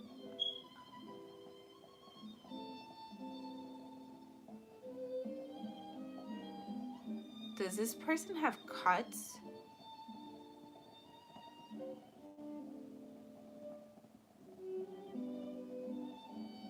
Cuts on their body that are not healing the right way? Seeing a cut.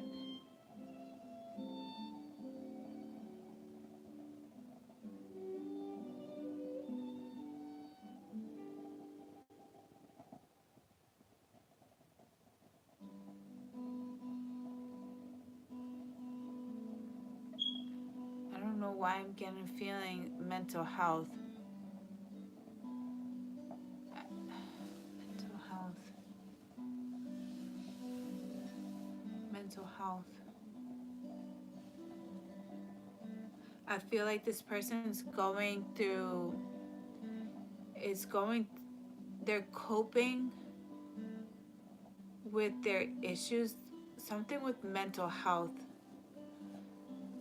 I feel like they're not healing the right way, and they're not addressing their mental health issues the right way. I feel like they're just using this to cope with the issues, to like sugarcoat the layer.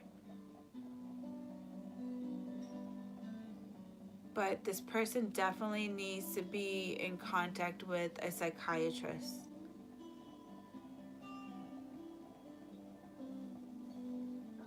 Definitely with a psychiatrist. Sooner better than never.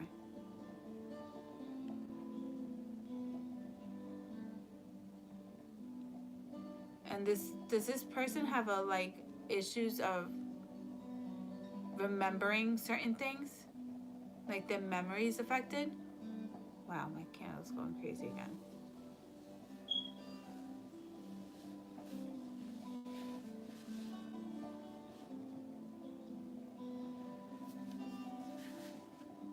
I feel like they're experiencing or for being extremely forgetful. They have a hard time letting go.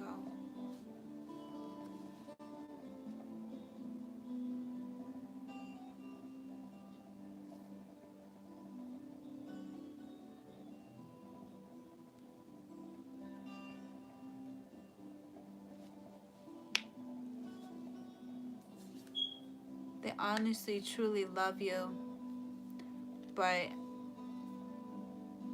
or they see the goodness in you, but honestly, I'm not getting any good intentions from this person with you though. I just feel like they may even use you. So I feel like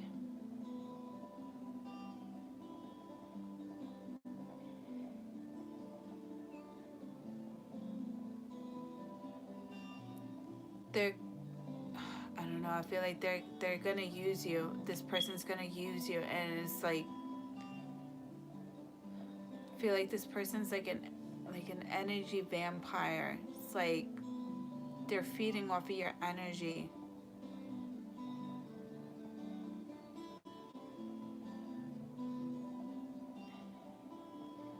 please, please, please, please, please, just, if this person honestly truly loves you, they will seek change, and they will,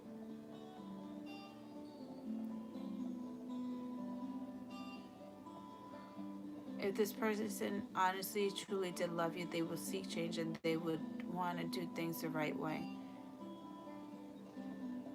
And I don't know why I feel like they talk to themselves. I feel like they're talking to themselves.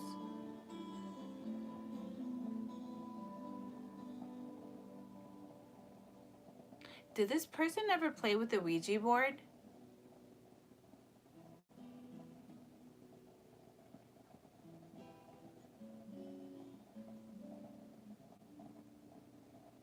I don't know why that just came out of nowhere.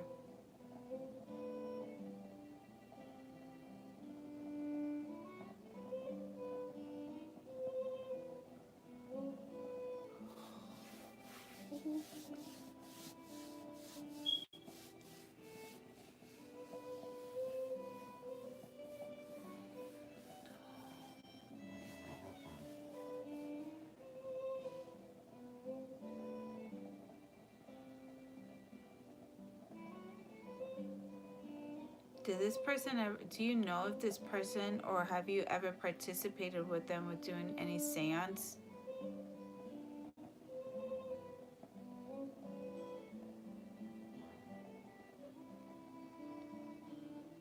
I feel the darkness around them, and I feel like they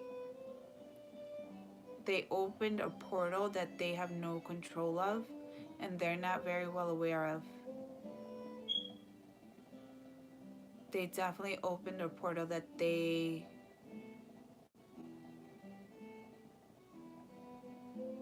you praying in good spirits is not going to touch what they let in, honey. I'm sorry. Holy shit. Because I don't feel like they just open. It's more than one entity that is. That's why I was seeing a mask. That's why I was seeing a white mask, no figure faces. It's just like the dark eyes. I'm scared of what they let in. Well, what they let in don't like you. So if you really want to help this person, because I feel like it's more than one entity that has crossed over.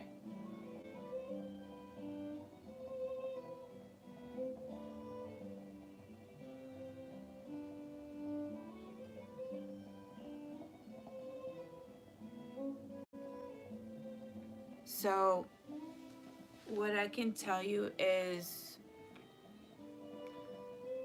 one, anytime you get in contact or around this person, carry, was it the Pablo stick? Carry a Pablo stick in your pocket, or sage. Listen, if I were you, to whatever protection you can do at this point, honey, if this is someone that you really you want to save, or you want to help in any way, because honestly, I don't see this ending anywhere good. Zen baby, hi, how are you?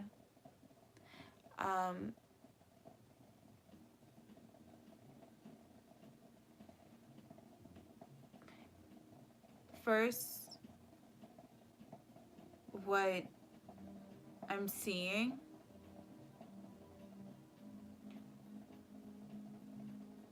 first, if you know any placement of the Ouija board, if the Ouija board is anywhere in the house or around this individual,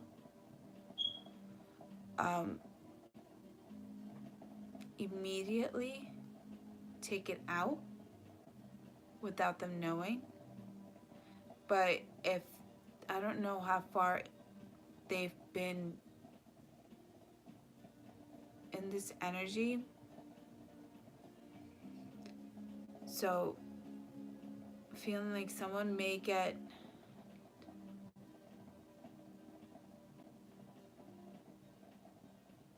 you do. Yeah, you do, because there's a lot of work that needs. I don't see this ending anywhere good. I'm sorry. Yeah, because there's a lot of work. There's a lot of work. Like, I'm telling you that you would have to go and burn the Ouija board. Then after that, you would have to do a spiritual cleansing for yourself on a daily basis. And then on top of that, when you come into interaction with him, you have to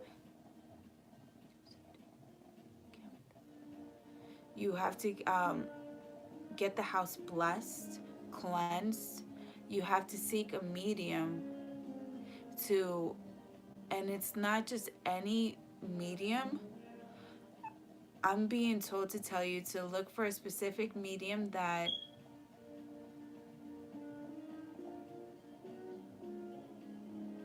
specializes in demonic, that how can they're able to tell you with what type of entities you're dealing with. And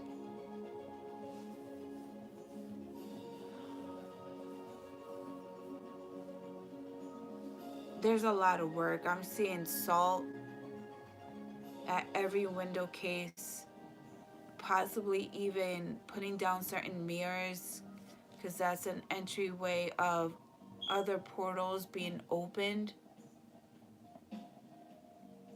Because I don't feel like it's just this one individual that is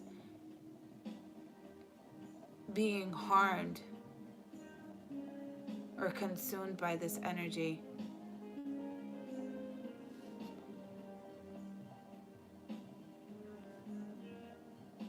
Well, it's your kids.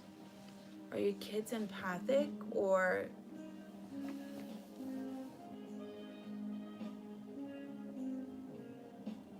have you guys gone through a lot of a lot of things in your past, like a lot of traumas? Was something is trying to attack them? So first of all, if you guys have gone through a lot of things in your life, I feel like that alone, it just makes you just like an all-time easy prey for any dark entities to come and try to latch on. So what I can tell you for your kids, if it's something that is attacking them, what I can tell you to do is definitely try playing music, like Zen music, at a high frequency, positive music, just to break the vibrations within the area, within the household, and also the vibrations too will kind of like force whatever entities or whatever things that are attaching themselves to your children and to you, because I don't feel like it's just your children. I feel like you're even being affected to it as well. That's a good way to start. Also, too, by sage your whole house. Sage your children, sage your sheets, shades, light up, get as much as sage. Okay. Get as much as sage as you can, okay? Also, too, buying pink Himalayan salt lamps, having that at the bedside, your bedside, your children's bedside. The bathroom is a big emphasis on the bathroom. I don't know what's going on in the bathroom. Something with stairwells. I'm seeing stairwells. I don't know if, okay, so please, please, please, they have plug-in salt lamps as well. And if you have a window within close to your shower or your bathtub, I feel like there's a lot of activity going on in, you have one. Okay, so buy pink Himalayan salt. I feel like you need salt or like sea salt. And just do a line of salt right there where the window is. Because salt, it kills like all the negative energy around, but it also consumes it. It consumes it and digests it and releases it as, I forgot what it was, what they said. It's like something ions, whatever. It, just do it. Okay. Sage every single corner of your house, your room, closets, that stairwells, this big emphasis on that stairwells. I don't know what's going on. I'm seeing people being pushed. Something about a third or fourth step close to the floor.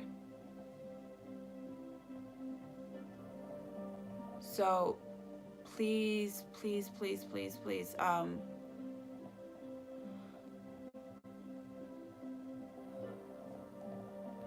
please sage it. And as you're saging, I don't know if you believe in prayer. I don't, what religion are you? Because I don't want to cross any, I don't want to disrespect anyone.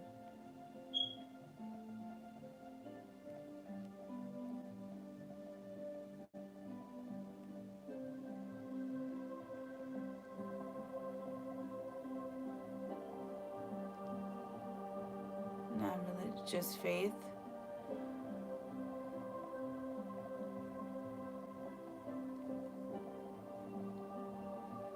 I'm not one to push religion on anyone, but do you believe in God?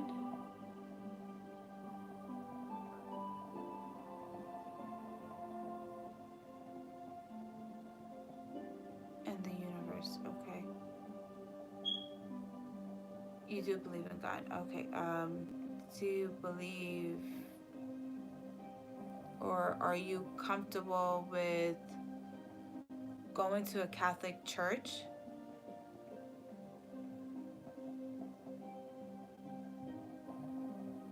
Because I'm getting a feeling that the reason why you're at an all-time high, I don't like pushing religion on anyone, and please don't kill me for. Quick question, will you be doing another Q&A soon? I have a question, but not the maybe. Let me just see how I feel, because okay, I was raised Catholic, so I feel that I'm getting a feeling that either, no, don't be sorry.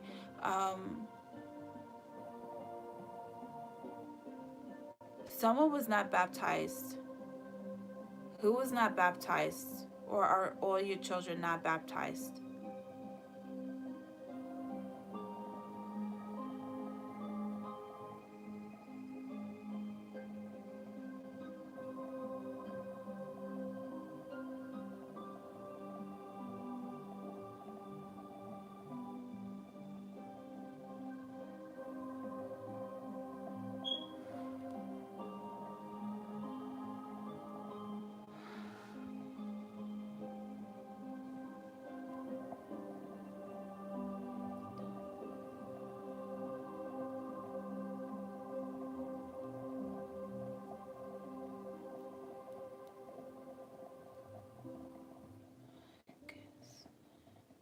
Africans like you, they were all baptized into different religions.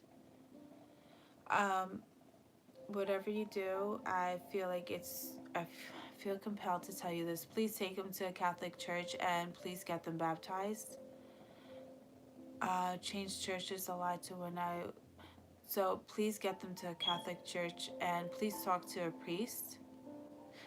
And I feel like you getting them baptized, I feel like it would stop preying. Okay, it would definitely stop preying on your children, and you sticking to going to church, believing again, strength. Feel like the reason why there's a lack of strength here. Wow.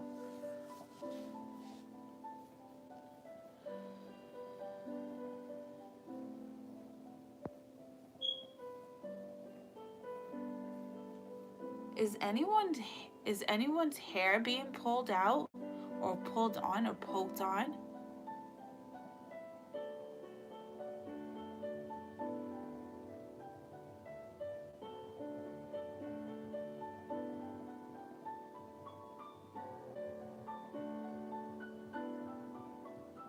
Why do I feel like this is someone who's younger? Who's the youngest within your family or your children?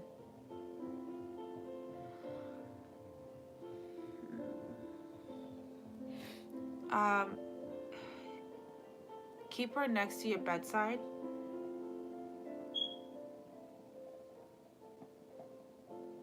Keep your youngest children by your bedside if you can. Because I have a feeling they're experiencing the most.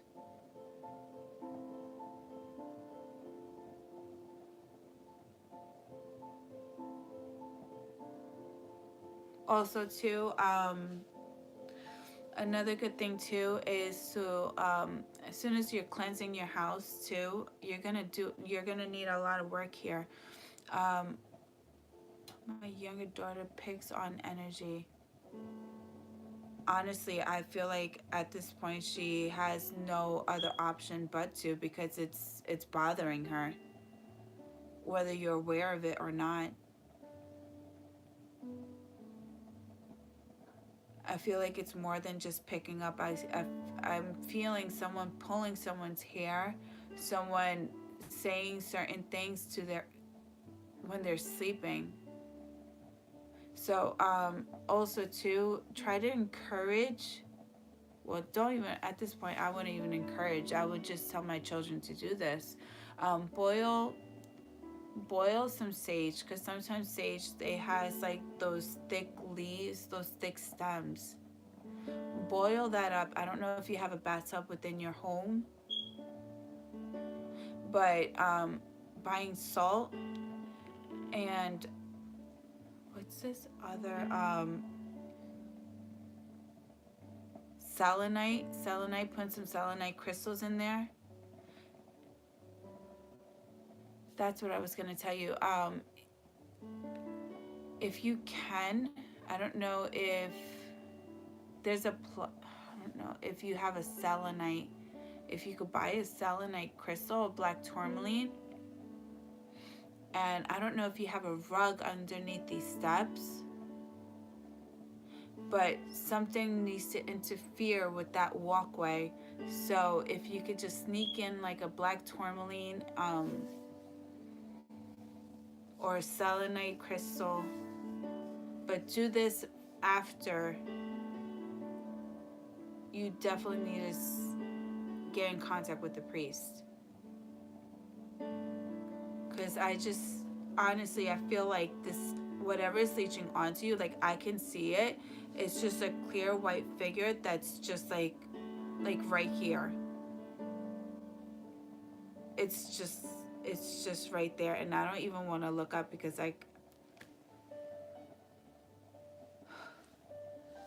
um I'm sorry. But I'm a single mom, work a lot, trying to start my own business to be able to be there for them. honestly, I would prioritize. I know you're a single mom. I'm a single mom too. I'm not saying that it's not easy, but a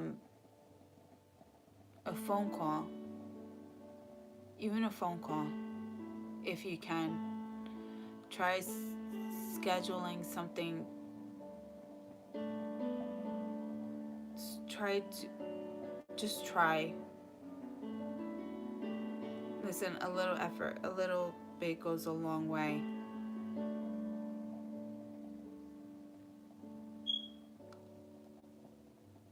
And I wouldn't be surprised if this even affects or puts any blockages based on your business that you're trying to start.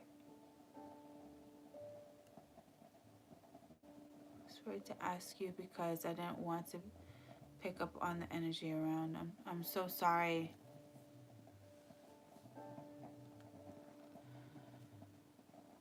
I am so sorry.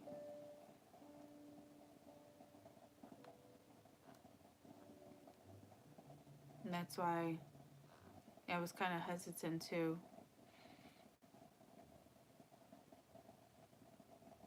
Like, talking to people and like really getting to know certain people, because I pick up on people's energy too. Listen, don't be sorry. If anything, like, listen, if I can help you in any way, shape, way, or form, listen, that alone is. Oh, thank you. It comes at a cost sometimes. So I find myself isolating myself. Um, please just.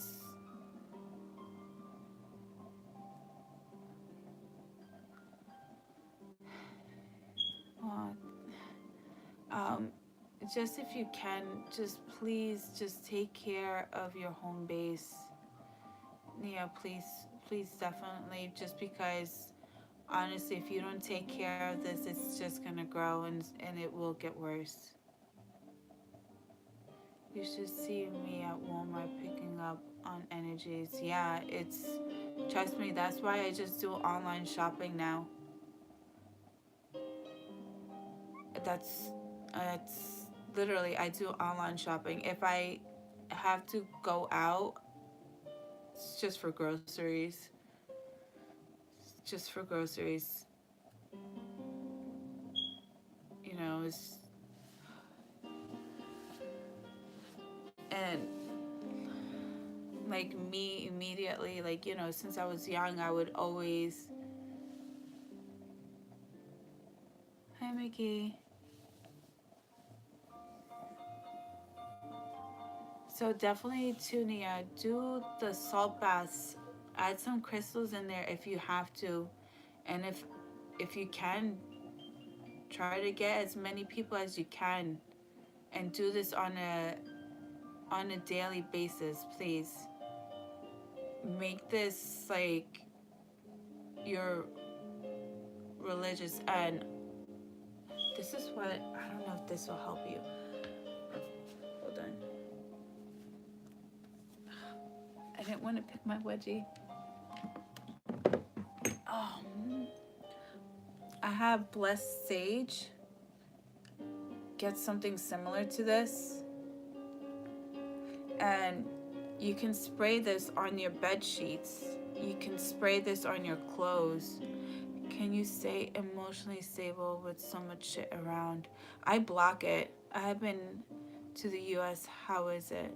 I've never been to the U.S. Oh, depends on which part of the United States that you're in.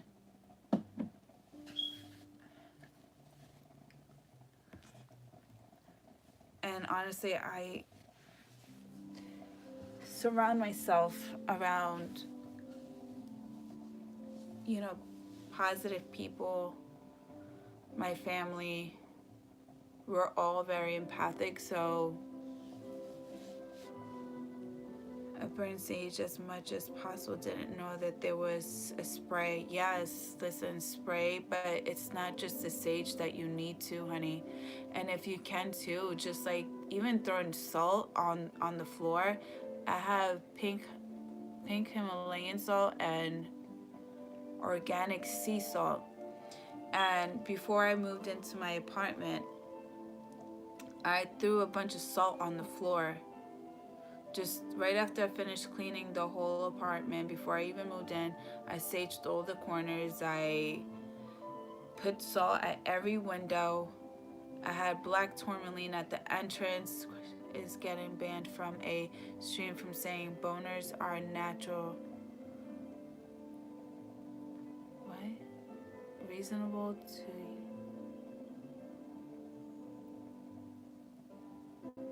What? Maybe I'm not reading that right. Question is getting banned from a stream from saying boners are natural. Reasonable to you? Oh, well, someone is bored? That actually happened? Oh, okay. Sorry. Thank you.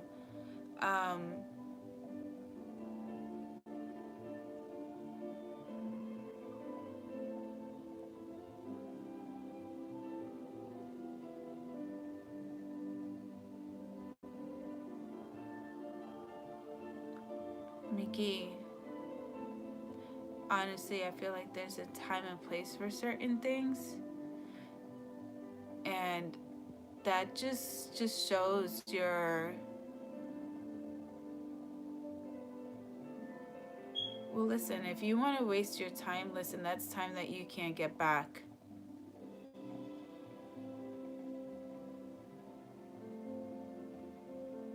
Joe, what the hell?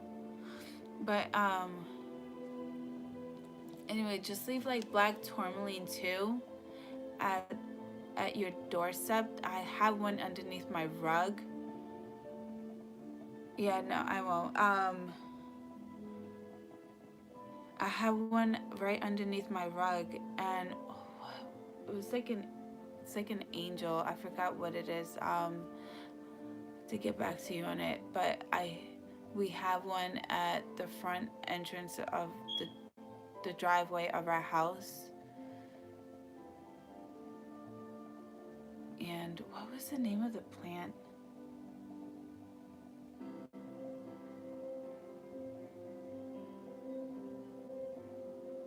Forgot.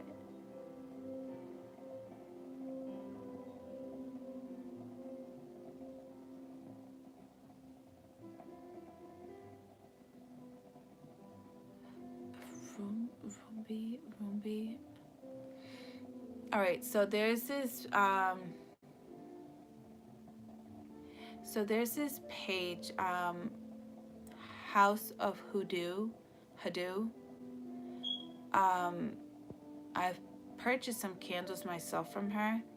She's very well gifted. Like, she is very empathic. She's a medium, and she's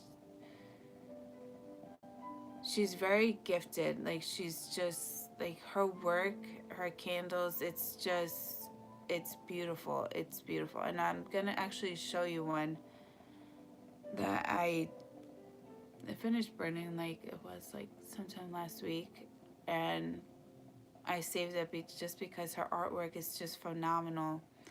But she has these things. Yes, it's H-A.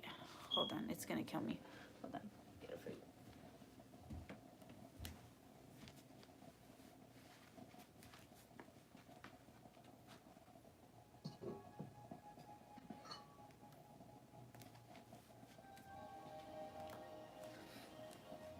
Okay, so. Alright, I'm not promoting anything. This is just to help, whatnot. It's not promotion or whatnot. I don't own any rights, but this is how you spell it. And this is her artwork.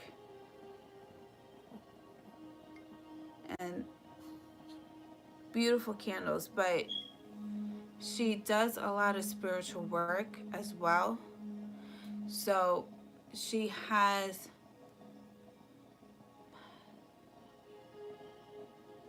Key is laughing. Okay, it's Haus of OF Hoodoo, Hoodoo. She's based in Louisiana, and okay,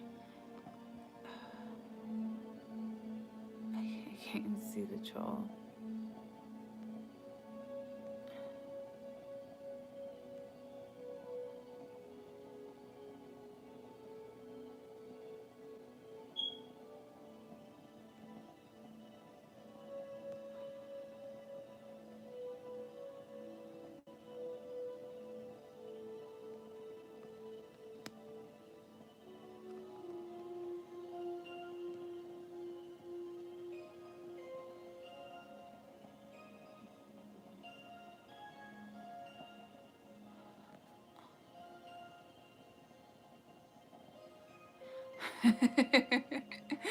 No, there's no need.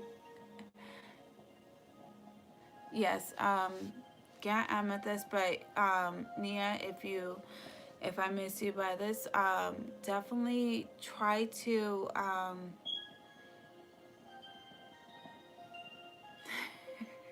listen. You don't want me to do it. Joey, come on, let's be nice. Come on, like, really?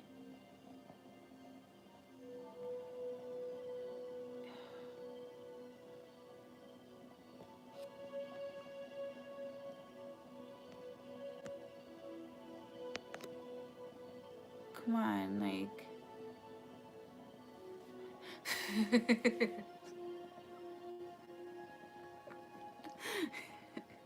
Between a Scorpion and Aries with the wrench. That's not a good one. But oh, I love you too. Um, but um, but definitely check this Jessica out. Like I'm telling you, like her candles. I'm telling you, her work. If there's, she's very good too. Like she, you know, there were a lot of questions I've always asked about spirits, and or there was always questions that she just posts like on Instagram. She's very like with she's very in tune in her work. And if you read her page, she talks about how she first came in tunes with her spirituality, and how she's only able to pick on young spirits, and they're always attracted to her because, you know, it's a young child, they're lost. I'm telling you, it's literally, if you type this in, house Haus of Hoodoo, Hoodoo, no spaces, no underscores or anything like that. Like, if you guys are ever going through any tough times, or if there are any questions that you guys have, like, obvious, this is her work, and this is, no, it's HAUSOFHOODOO.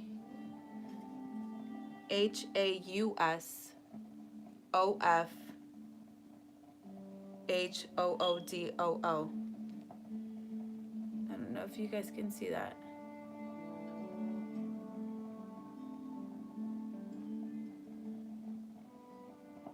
Yeah, yeah, just type it like that on Instagram. I'm telling you, her work is amazing. Her products are amazing. I even have sage that I even bought from her. It's just, And she has on her page these, I don't know what's, I think it's raisins, and she has a specific one that's called the exorcism, something with the exorcism. And Nia, that's what I was trying to describe to you, trying to tell you that once you do get a priest and you do get your house cleansed, buying like little the wax candle burners things, those incense, if you put that over your incense instead of just putting like a wax, that alone, I just remember reading it in her, wow, I just remember reading it in her description, and it specifically talks about removing dark entities and dark spirits. Well, um,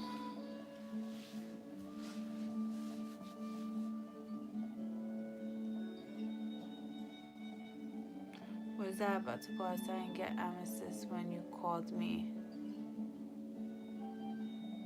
Okay, just check her out.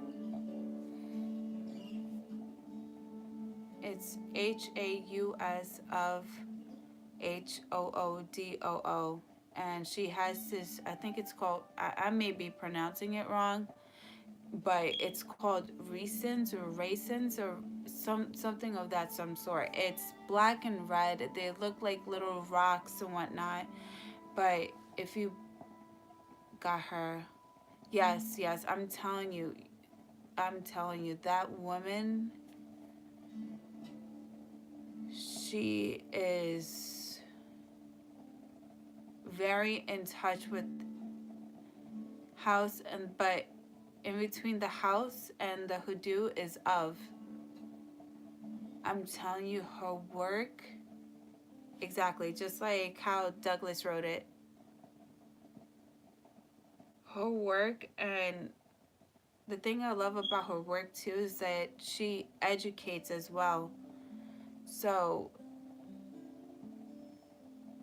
so it's black and red. It's called the exorcism raisins, and you put that on a wax candle burner, and definitely that will definitely help within your environment and in your home, in your setting. I feel like you have to like just battle this straightforward, but you have to be wiser. So my faith is very strong, passed down from my ancestors. Could I do it myself? You could do it yourself, but I feel like these attach, it's more to it. I just feel compelled to telling you to just get in contact with the priest and having your house blessed. Something about the holy water and the priest.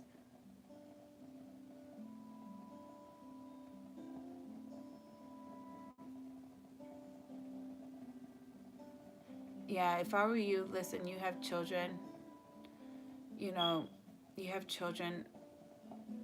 I just feel I just feel the need to tell you that. I don't know why. It could be for a specific reason, but something with the priest and that holy water and whatever.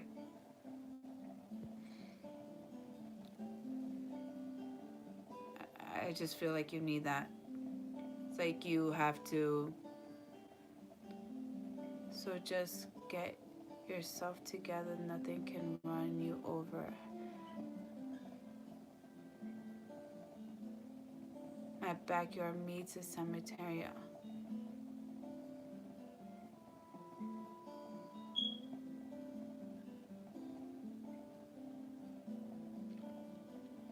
I feel like there's ways of you just repelling. I feel like there's ways of you repelling it.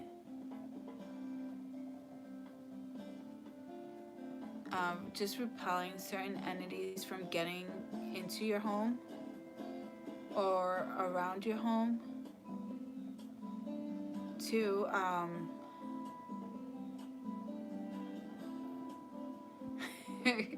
listen, she's a single mom.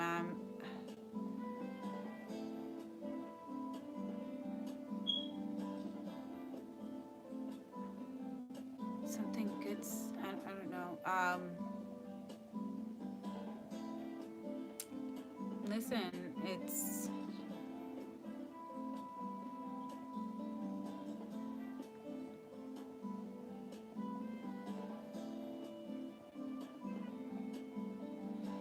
yeah.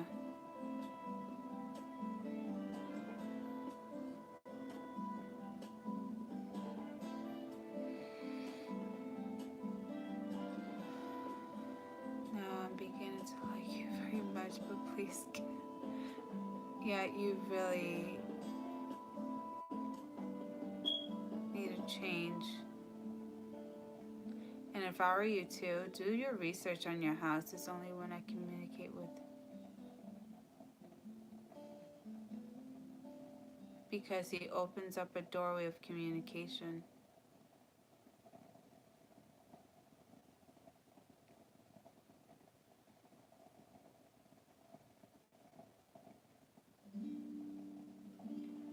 Yeah. I don't know. I just like, since I've been doing your reading, or since I've been like answering certain questions, like even right now as I'm staring at the screen, I'm seeing an individual without a face, and I'm seeing dark.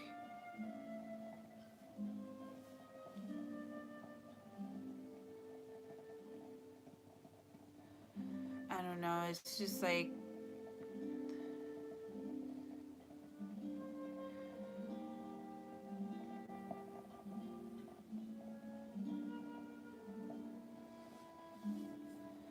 just please protect your energy. And if I were you, I don't know how your finances are, and if you're not able to move, if I were you, I would just buy boulders of black tourmaline and just put them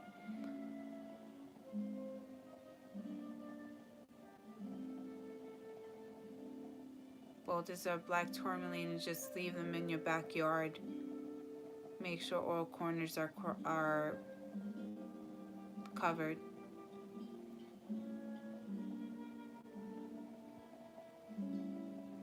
Yeah, don't worry, you'll get through this. And I don't know, your finances. Like, I'm a single mom, so sometimes some things are far beyond our control. But just stay positive, and if anything too, just, you definitely need a priest, honey. Yeah, you're a Scorpio. You can definitely don't we all know that? You guys survive the hottest temperatures. It could be 120 degrees outside. You guys are still lurking around with your stingray popping all out. And it could be like freezing cold outside, and you're still ready to get someone with your stingray. It's like, never catch you slipping. This is the shit that counted. Yeah, just right now, just Capricorn, I feel like, you guys are dedicated to a very, they're very strong. When you guys are dedicated to something, or you have your eyes set on something, you guys go straight forward without hesitation. But use that strength in clearing out your energy, balancing things out. And if you find yourself that you can't, listen, you have children. Do it for them. Do it for them. Definitely do it for them. Still smells so good. Yeah, I get this from a crystal store by me.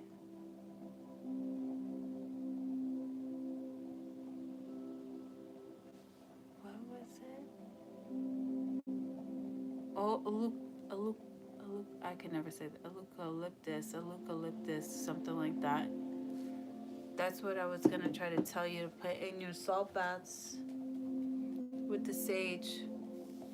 Well, I'm gonna go to sleep. I definitely enjoyed talking to you guys right now.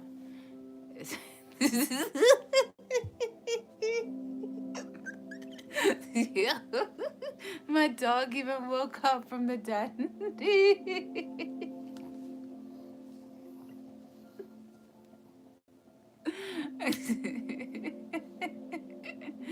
All right, you guys, I enjoyed, and I'll touch bases tomorrow, and I'll be doing a live reading tomorrow. So, everyone, have a good morning, get some sleep, and send you guys lots of positivity, lots of light, lots of. Oh, we love you too, and thank you for coming in. And if I was able to help in any way, shape, way, or form, you know, it's good. All right, I love you, and best of luck to you, Nia. So, like, you got this. So don't worry, you got this. Like, whatever, just stay positive and stay optimistic, and try to keep your kids optimistic, positive reinforcement. Just raise those vibes high. All right, I love you guys. Have a good one. Get some rest, and I'll be doing a reading tomorrow. Don't know exactly what time, but doing some reading. So ready to finish all my signs. Take care. Yeah, you'll be fine. You got this. All right, love you guys. Have a good night. Well, good morning, whatever you want to call it. Get some sleep.